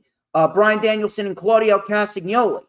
And Moxley, I'm assuming, if we do see Moxley make it through Grand Slam with the championship, which I do believe he will, I have a feeling that Jon Moxley is going to be in a situation where he is going to end up facing Ricky Starks at WrestleDream, which should be a very solid match. I'm actually looking forward to that. Don Callis and Konosuke Takeshita, they came out and they were going to reveal their next masterpiece. Don Callis coined Konosuke Takeshita as the Alpha. He coined Konosuke Takeshita as the Alpha. So it looks like Konosuke Takeshita is now in a position where he is getting full-time investment. He is indeed the Alpha. And his new target is none other than Kota Ibushi. And I am looking forward to that because Kota Ibushi, we already know how good Kota Ibushi is. If we're going to get Kota Ibushi and Konosuke Takeshita at WrestleDream, you can sign me up. And by the way, WrestleDream is actually looking pretty solid. If we got Bryan and Sabre, Konosuke Takeshita and Kota Ibushi, and Hangman and Swerve, that's a nice, solid 3-match lineup right there. And I appreciate that they're announcing matches in advance. Rather than waiting. Toni Storm, Britt Baker, Nyla Rose, and Hikaru Shida, number 1 contenders match. This was for the right to see who was going to face none other than Saraya at Grand Slam. Pretty standard fatal 4-way right here. Really nothing over the top. So we had a Falcon Arrow by Shida on Storm. We had a Beast Bomb by Nyla. Shida saved it. Nyla then chokeslammed Britt. We had a knee strike by Shida. The Katana then connected. Britt saved it with a super kick. And Toni Storm rolled up Britt Baker to get the win. 1, 2, 3. And that was it. Toni Storm clearly was the only right outcome. This plays up to the storyline in which the Outcasts are pretty much going through all of this dissension. And in the end, I'm going to make a very bold prediction here. I do believe that Saraya is going to retain next week, and we will indeed see Mercedes Moné make her debut. We're going to see Mercedes Moné make her debut at Grand Slam next week. And it's going to be historic. We had Le Sex Gods. Le Sex Gods came out to address the crowd, and this was obviously en route to their match next week at Dynamite Grand Slam. So Le Sex Gods ran through their best moments throughout the history of Dynamite. Sammy Guevara confessed that he still doesn't know the lyrics to Judas. Jericho then told TK back in the day that you needed to sign Guevara, and Jericho wanted to help Guevara grow. He says that he's very, very proud of Guevara. Sammy said he's very, very appreciative, says how he was doing code breakers in his mom's backyard. Without Chris Jericho, there is no AEW. Sammy then said that he got into wrestling to be the man, and he wanted them to look at him the same way that they look at Moxley, at Danielson, at Jericho. He goes, I need to beat you next week. Jericho said, you got to get to the next level on your own, and you have the opportunity next week. You need to beat me, said Jericho. But then he said, I don't think you're ready. Sammy then promised to beat Jericho and earn his respect, and then they're going to win the tag team titles. Then we got an intense face-off, both men. We had both men forehead to forehead. Jericho then said, I'm going to give you the match of your life, and I'm going to beat the living hell out of you. And I expect the same thing from you. Sammy then said, I wouldn't have it any other way. I like it. This was good stuff. This was very good stuff. And I was not in the ballpark of, yeah, let's do this match at Grand Slam. I actually thought that we were going to get Sammy and Jericho versus FTR at Wrestle Dream, and that was going to be the time where we get the turn with Sammy and Jericho. I think that Jericho's going to turn on Sammy, but apparently we're getting it here. Now, we could end up getting this match. We could end up still getting the match at Wrestle Dream between Sammy, Jericho, and FTR. I guess we will have to wait and see what comes out of it. But at this point, I'm sold. I am sold on this match next week, and I'm very much looking forward to seeing what Jericho and Sammy produce. Hangman Adam Page and Brian Cage. This was the rubber match between these two, and this was a great match. These two did very well. So the fight started right out of the gate. Page then with a slingshot plancha over the top onto Brian Cage. Page then with a 619, a very sloppy-looking 619, but it was a 619 nonetheless. All of a sudden, Swerve came out. He walked down the ramp, and Swerve, I think there's like a Swerve challenge going on right now. Prince Nana has become a full-blown meme with the swerve when I drive. Yeah, I swerve when I drive. You know, Prince Nana, he's great at what he does. I'm loving what Prince Nana's doing. And I got Swerve's theme song stuck in my head. Maybe I need to make that song my own. Maybe I need to do a little DJ Storms inspired cover of that song. Maybe instead of swerve when I drive, maybe it's swerve when I stream, or swerve when I rant, something along those lines. Either way, I'm gonna make it my own. How about storm when I drive? Storms when I drive. I can get behind that. Anyway, so coming back from commercial, we had Brian Cage taking advantage with an avalanche German suplex from the apron. We had Adam Page dodging out of the way of a Brian Cage moonsault. Page then mounted a comeback. Cage was then caught with a crucifix bomb and then a big Orihara moonsault to the outside. We had a diving crossbody for a 2. Nice German suplex by Cage. Cage then was tripped up on the ropes. Buckshot lariat countered. He went for the F5, did Brian Cage, but Adam Page caught him in a deadeye. And that was that. Afterwards, Page took the mic and he called out Swerve. He said, I thought you had some balls, but you're keeping them away in Prince Nana's crack. So Swerve then said, what's up, turd? He goes, them sound like fighting words. We do this when I say, where I say, and I choose the great state that birthed Swerve. October 1st, Wrestle Dream. So then afterwards, Brian Cage then attacked. The Young Bucks came out to save Adam Page. Super kicks to Brian Cage. Prince Nana was still dancing like a geek, and then he caught 2 super kicks by the Bucks.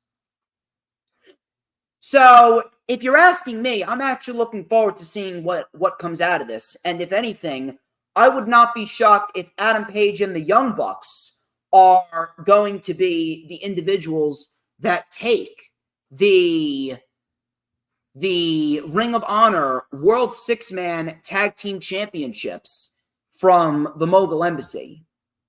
I would not be opposed to that whatsoever. I think that that would actually very much enhance the feud between Swerve and Hangman Page. But I do believe that in the end, Swerve should absolutely be the guy to beat Hangman Page at Wrestle Dream. No reason why we need a scenario where Page beats Swerve. Swerve needs a big win. So I got Swerve taking the win here.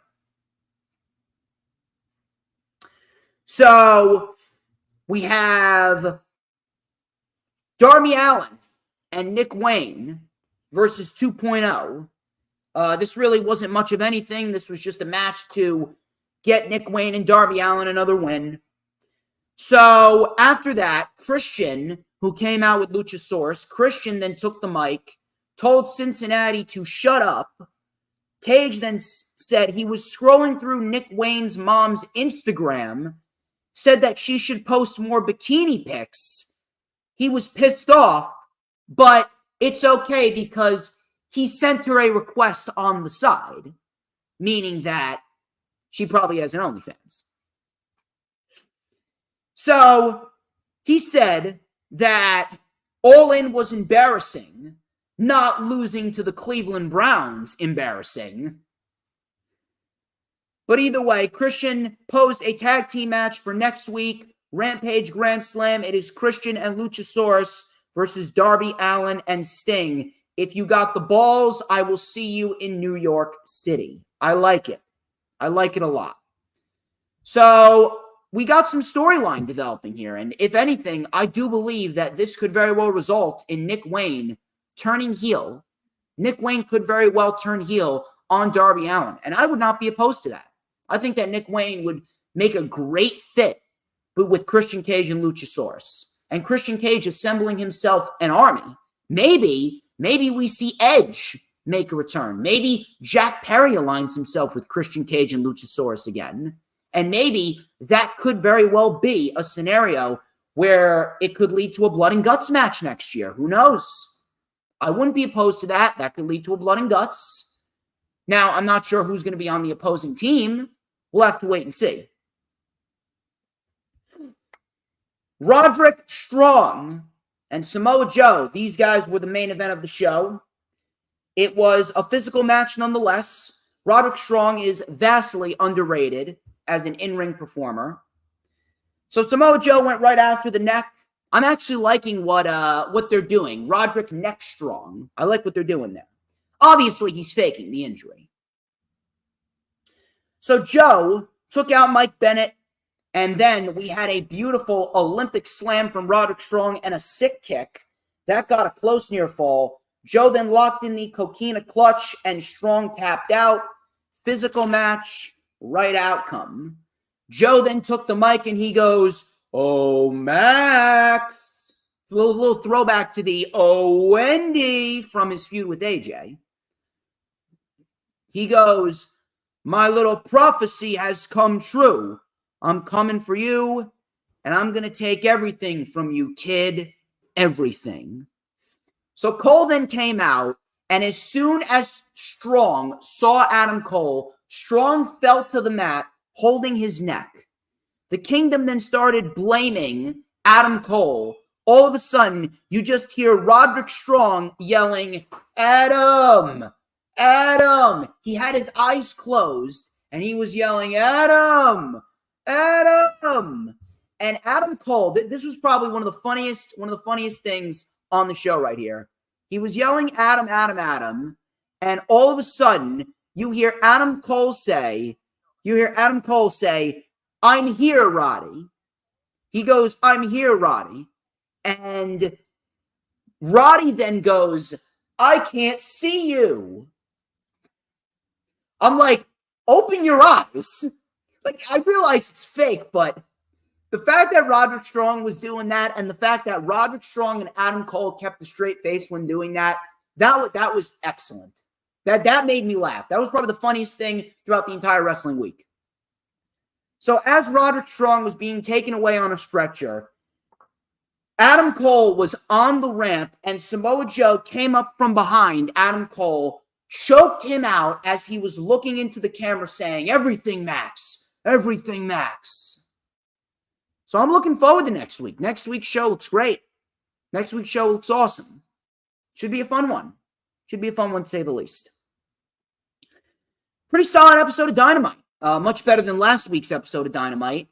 And we're going to see what the future has to offer, because if they can keep up this streak going into Wrestle Dream has actually been built up very well.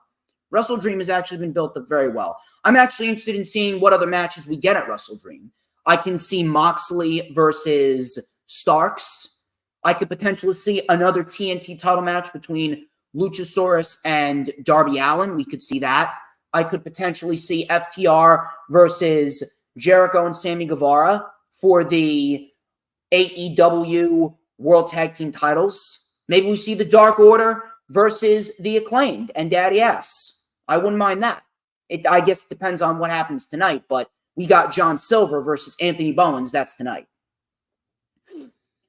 SmackDown. The less I could say about SmackDown, the better. The less I say about SmackDown, the better. I was watching SmackDown, and I kid you not, I only found one good highlight. One good highlight came out of SmackDown. Only one. One good highlight came out of SmackDown, and I just did not care. Did not care.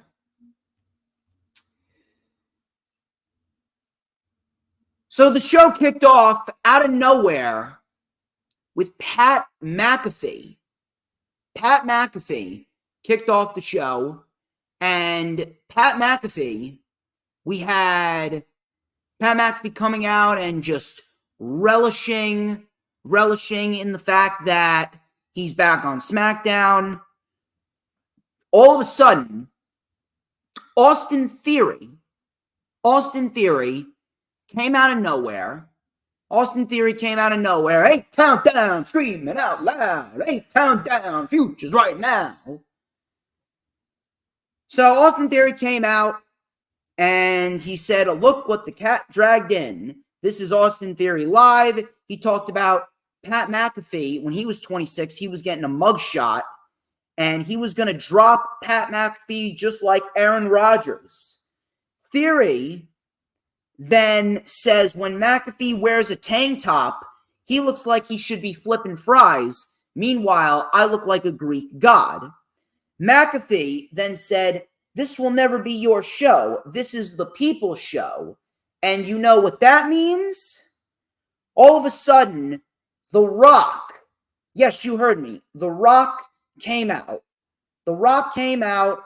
Theory looked pissed. Theory went to talk, and The Rock said, "Shut your bitch ass up. You clearly don't know how this works."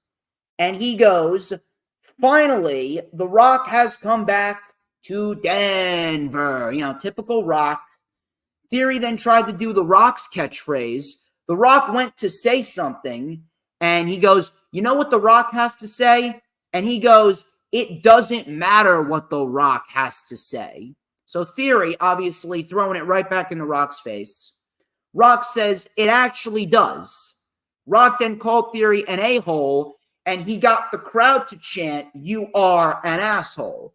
We got the left side of the arena chanting, "You are," and the right side of the arena chanting, "an asshole."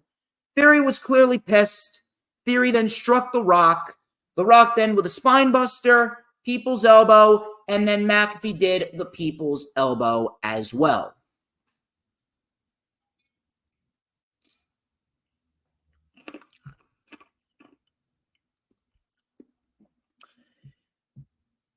I may be in the minority here, and quite frankly, I don't care, because the majority of the community is absolutely moronic. They have the IQ of this Roku remote right here.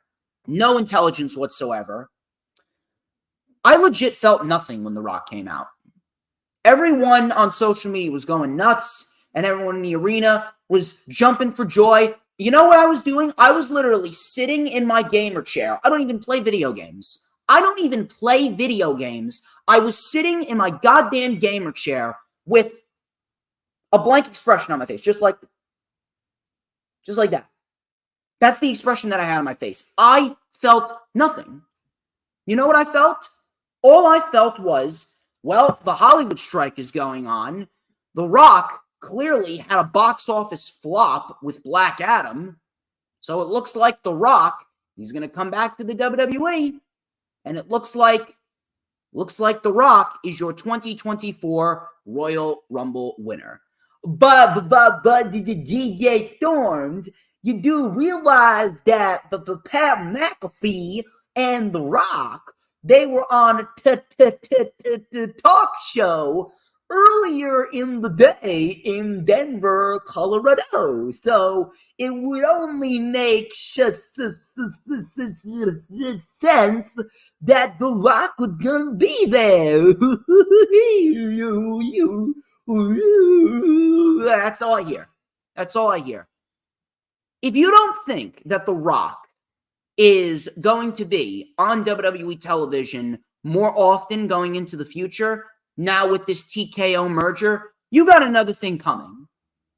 How many years has WWE been trying to get The Rock into WrestleMania? They have been trying for the last 3 years to do Rock versus Roman at WrestleMania to get Roman even more over than he already was, which he's pretty much gone as far as he can go. It doesn't matter who he beats. He's still Roman Reigns, and he's not going to become any more over than he already is right now. We have ourselves a scenario where they've been trying to get The Rock for the last 3 years to fight Roman at WrestleMania. Every single time they couldn't do it. Now, with the Hollywood strike going on, Rock coming back to television here, it's legitimately the perfect opportunity for WWE to do it. This is the best opportunity that WWE has. Now we know why Cody Rhodes has been so directionless, because they've been trying to get The Rock back on television. The Rock is back on television, and he is back to take up spots from more deserving individuals. Individuals that should be in a position that is of a judgment day. There's no reason why Cameron Grimes and Grayson Waller and guys like that, and guys like tag teams like the Viking Raiders and Matt Riddle, if he was clean, and all types of tag teams like that, AJ Styles, Karrion Kross. There's no reason why all of those individuals should not have prominent roles on the show. They should all be in prominent top-tier roles on the show, especially the new talent developing themselves for the future. So when Roman can't do it anymore, when Cena can't do it anymore, when Charlotte can't do it anymore, when Becky can't do it anymore, when all of those individuals that WWE just puts all their eggs into, when those individuals can't do it anymore, WWE has people underneath them to slot in and take their spots. All I saw here was WWE bringing in another legend to bury a young talent. Austin Theory is currently in the process of recovery after WWE horribly booked his United States Championship title reign. And he's trying to get back on the right track with this partnership with Grayson Waller. And what does WWE do? They bring in The Rock and they bury him. I legit don't care. I don't care. You can hate me all you want, call me a hater, I don't care. I do not care. The fact that I'm the only one fighting this battle just goes to show you that I am the only intelligent one in this community. I don't care how you look at it. The Rock being back only spells doom for everyone else, because now WWE is going to invest all their time in The Rock. He's not going to win the title. But he's going to get the main event at WrestleMania. If Rock doesn't win the Royal Rumble, I would be dead shocked. I am not even lying to you. I would be dead shocked if The Rock does not win the Royal Rumble. I'm not lying. I would be shocked. You got Nia Jax returning on Raw. Becky Lynch buries Tiffany Stratton and wins the NXT Women's Championship. You know what? Baron Corbin's on NXT right now. I don't know if you guys remember, but Baron Corbin became one of the most over acts for about a week within the company when he delivered the end of days to Becky Lynch at Extreme Rules. If you're asking me, I truthfully hope that he does it again. I hope that he does it again. If Baron Corbin and Becky Lynch run into each other on NXT, I hope Baron Corbin gives Becky Lynch the end of days again. I will be the biggest Baron Corbin supporter ever. I will never say another negative thing about Baron Corbin ever again if Baron Corbin delivers the end of days to Becky Lynch. And now we got The Rock burying young talent. And people want to say, oh, Austin Theory carried himself fantastic in this segment. God, he looked so good in this segment. All the ratings, all the stocks, all the viewers. I don't care. It means nothing. The only thing that means something is if the television is good and if they're building new talent, which they are not. This company will never, ever learn. I do not care that The Rock is back. I legitimately do not care. I can do without The Rock. Stick to Hollywood movies. Stick to Hollywood movies. You can go and critique AEW all you want. And trust me, they got their own issues, they got their own problems. But throughout all the flaws and all of the problems that AEW has, AEW has remained focused on building the next generation of talent. Darby Allin, Sammy Guevara, Jack Perry, MJF, Hook, The Kingdom, The Acclaimed, The Guns, Chris Statlander, Sky Blue, Willow Nightingale, Wheeler Yuta, Daniel Garcia. At the end of the day, they build up new stars. Tony Khan creates new stars. WWE does not. Outside of Gunther, there has been absolutely no new star that has been booked consistently. Rhea Ripley has had a terrible title reign.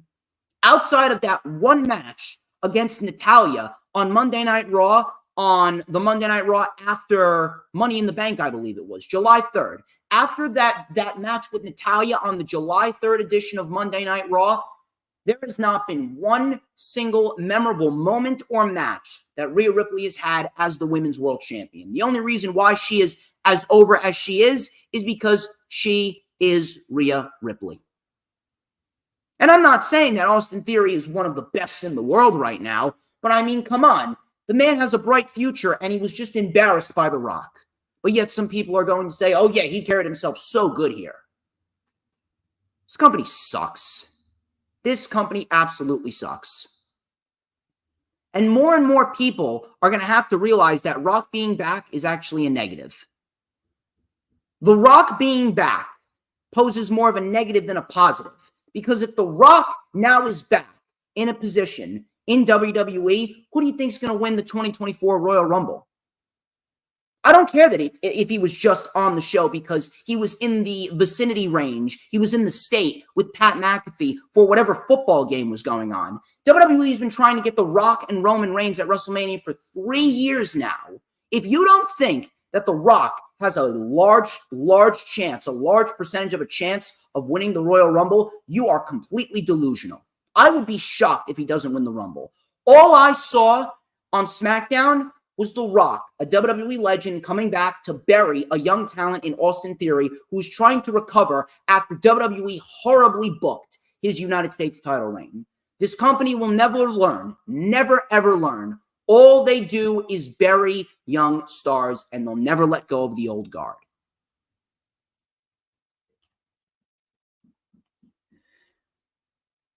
Moving on here, Finn Balor versus AJ Styles. AJ Styles is completely and utterly useless on this show. You may as well join Cody Rhodes in the Bum Club.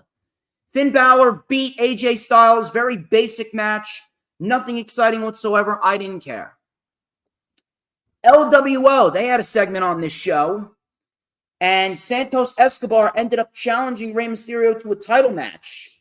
Rey Mysterio accepted the Street Profits and Bobby Lashley came out, and we got ourselves a tag team match between the Profits and the LWO, and the Profits legitimately won within 45 seconds of this match, a complete waste, and then they attacked and laid out the LWO. I don't care. I do not care, and I don't think that anyone is going to care about 45-second matches. And ironically, Bobby Lashley and the Street Profits are one of the better acts on the show. The best thing on this show, I don't even believe I'm saying this, the best thing on the show was The Miz. The Miz was in a match with L.A. Knight, yeah. And this was actually better than their match at Payback. This was actually better than their match at Payback. So we had The Miz. Miz caught with a bulldog and a sick kick by L.A. Knight. Miz then with a clothesline in the corner. Coming back from commercial, L.A. Knight with a Russian leg sweep and a DDT. We had a running knee in the corner for a 2. Miz and L.A. Knight traded pinfalls back and forth. We had a code breaker in the ropes. L.A. Knight with some punches. The crowd was going, yeah, yeah, yeah. And then L.A. Knight with the BFT, and L.A. Knight won clean. L.A. Knight won clean, and that was that. And this was actually a very good match. Miz has not been half bad, so I got to give the Miz credit. He has actually done very well in this feud with L.A. Knight, and I haven't had a problem with it at all. L.A. Knight then took the mic, and he goes, let me talk to you. He said, it doesn't matter if it's Seth Rollins, Gunther, Rey Mysterio, or Roman Reigns. Whose game is it? With everybody saying L.A. Knight, yeah. Now, Solo Sikoa and Paul Heyman were watching. I don't know about you guys, but it seems as though L.A. Knight could very well be in contention for a match against Roman. Now, I'm not sure where exactly that's going to go, but if you're asking me, I don't want to see that at all. What do you think this is going to result in? This is going to result in a loss for LA Knight. WWE now is in a position where they're building up multiple people. They're building up AJ, or they're trying to build up AJ again. You got LA Knight in there as well. Gunther is about to lose the Intercontinental Championship, but he's probably going to go after Rollins at the end of the day. But WWE has someone special in LA Knight, and you are in a position where you're going to give LA Knight a loss. You're in a position where you're going to give LA Knight a loss to Roman Reigns. It's not going to help him whatsoever. It's actually going to stifle his momentum, and LA Knight's not going to go anywhere afterwards. If LA Knight is fighting for a championship, he needs to win. That's why you should be having LA Knight in the United States title picture. If anything, I wouldn't mind if LA Knight wins the Rumble. I wouldn't mind at all if LA Knight wins the Rumble. That could be very interesting, to say the least.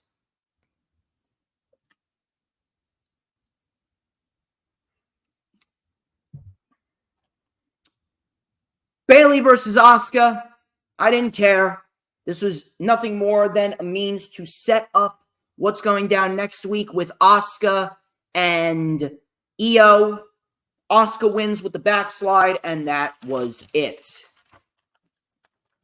Grayson Waller effect with John Cena. John Cena barely even got a word out. Grayson Waller was just running him down. So Jimmy Uso then came out.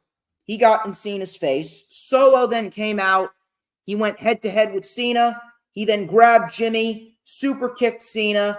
Out came AJ Styles. We get a huge brawl, and it looks like we could end up getting a tag team match, probably at Fastlane. It's going to be Jimmy and Solo versus AJ Styles and John Cena. Not really sure what that is going to accomplish in the long run, but I guess we will see. That was SmackDown for you. Did not care, and the best thing on the show was The Miz and LA Knight. AEW Rampage. Some people may disagree with this. I don't care. You're an idiot if you disagree with this. Rampage was better than SmackDown. Rampage was actually better than SmackDown. Now, granted, it had a ridiculous amount of matches on it. 5 matches within an hour-long time period. However, we did get some decent material on Rampage. That much I will say. We had an 8-man tag to kick off the show with the Hardys, the Lucha Bros, Jay Lethal, Jeff Jarrett, the Butcher, and the Blade.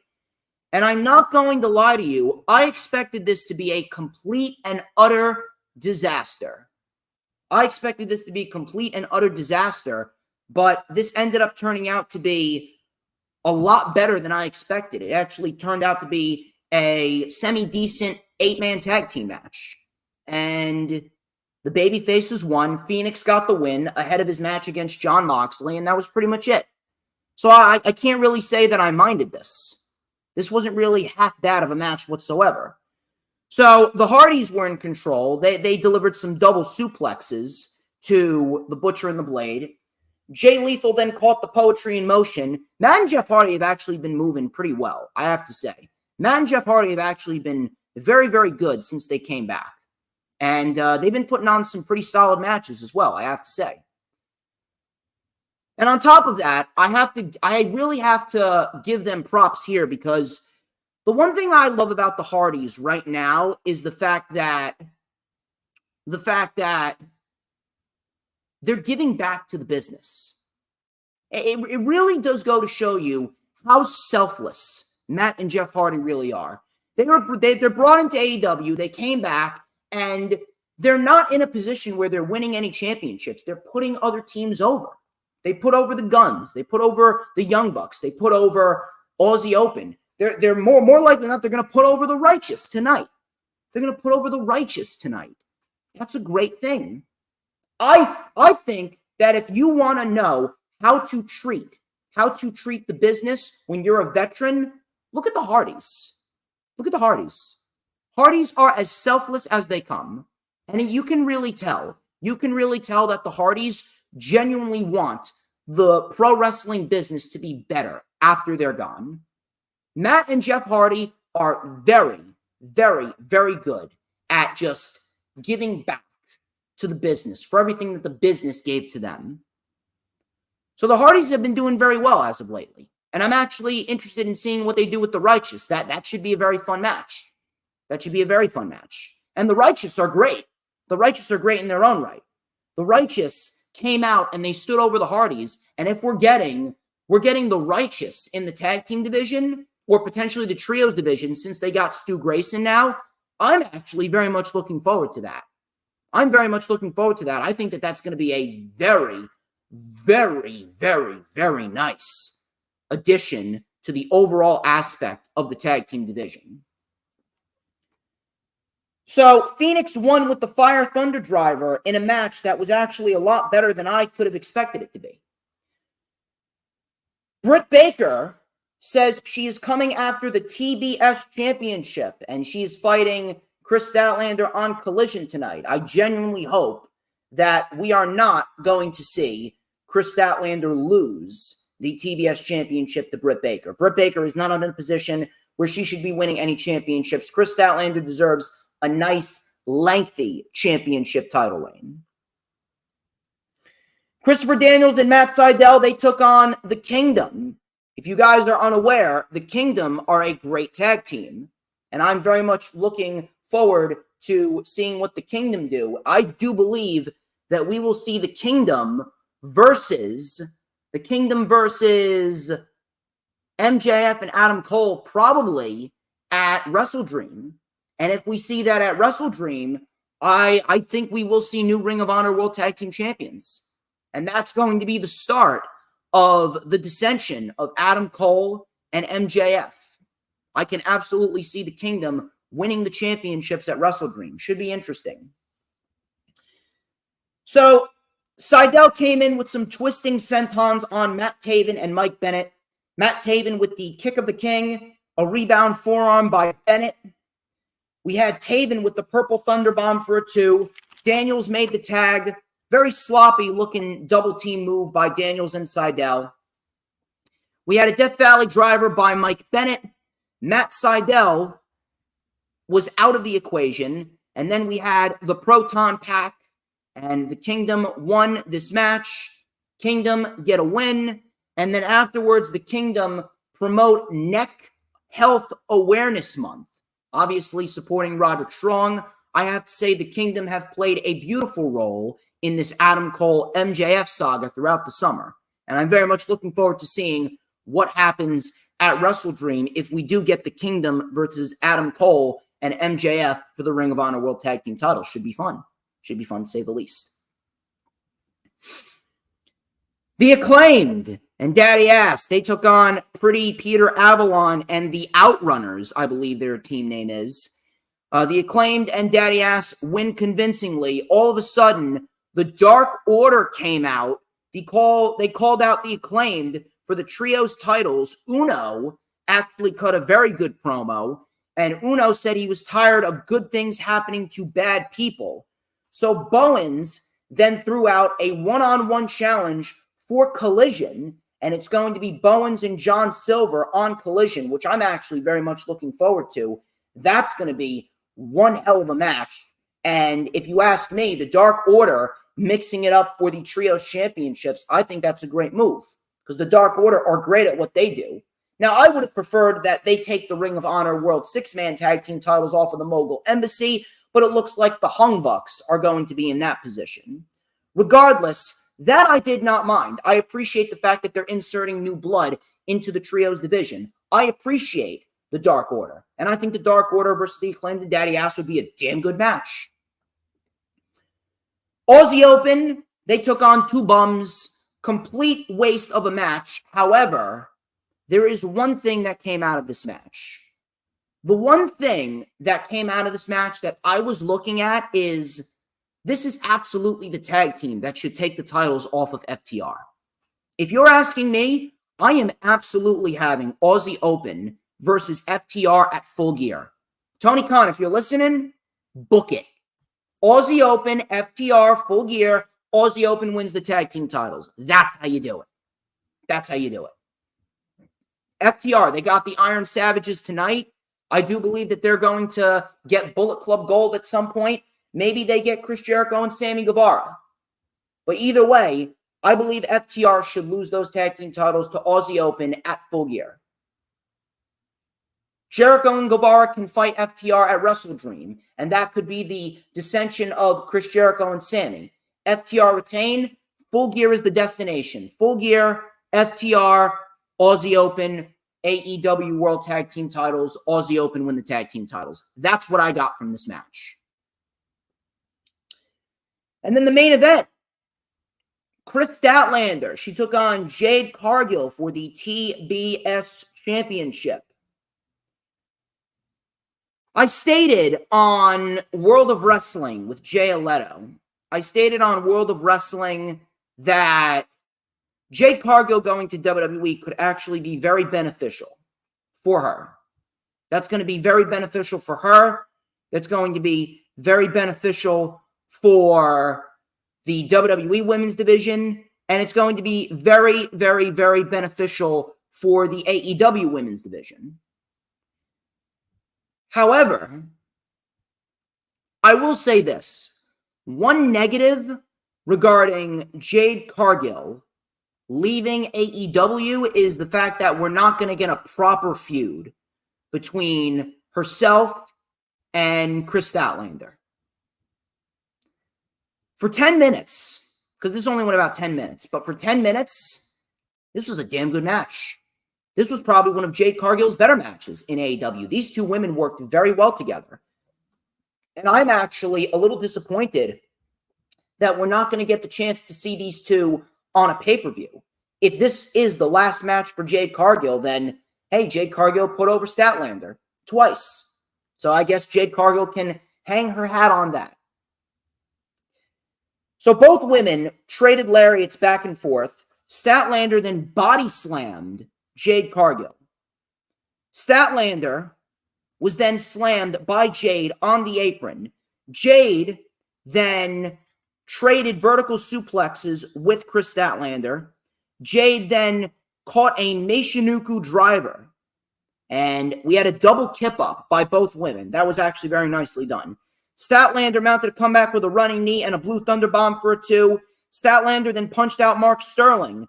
Jade Cargill with a very nice choke slam. That got a 2 count.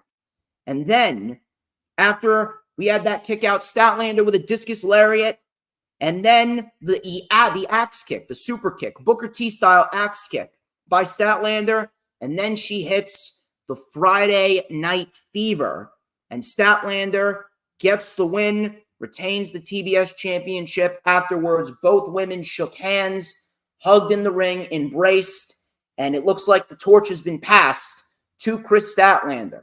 And I genuinely hope that we will indeed see Statlander beat Britt Baker tonight, because I'm genuinely concerned that Britt Baker is going to win the TBS championship, which should not happen.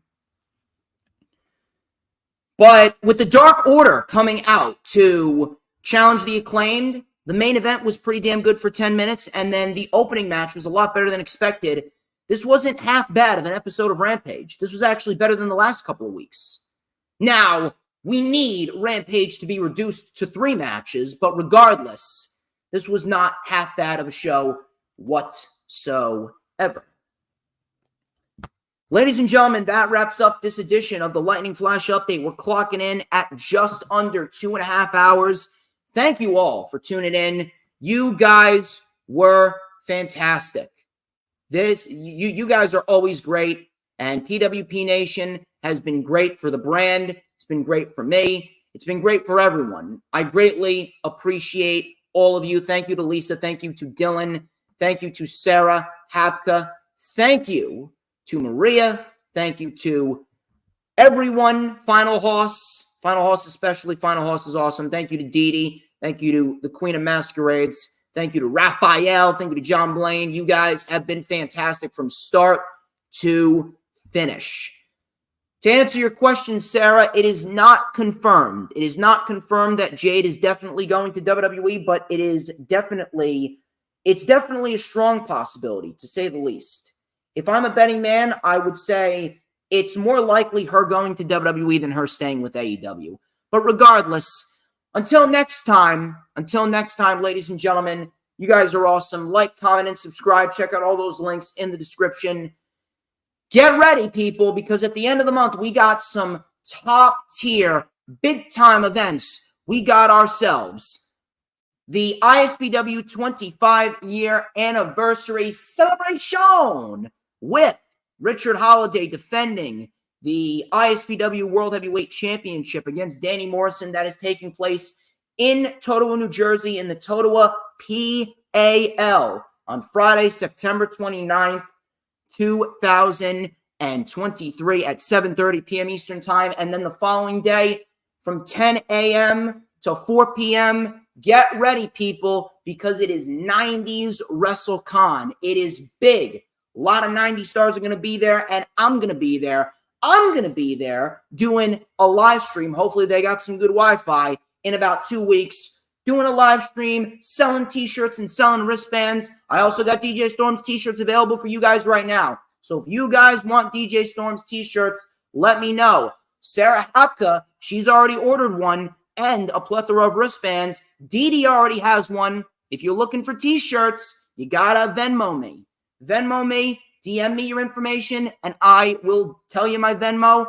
You can send me the money. They're $25 a pop, and then I will be mailing them out once I receive them. It is going to be big.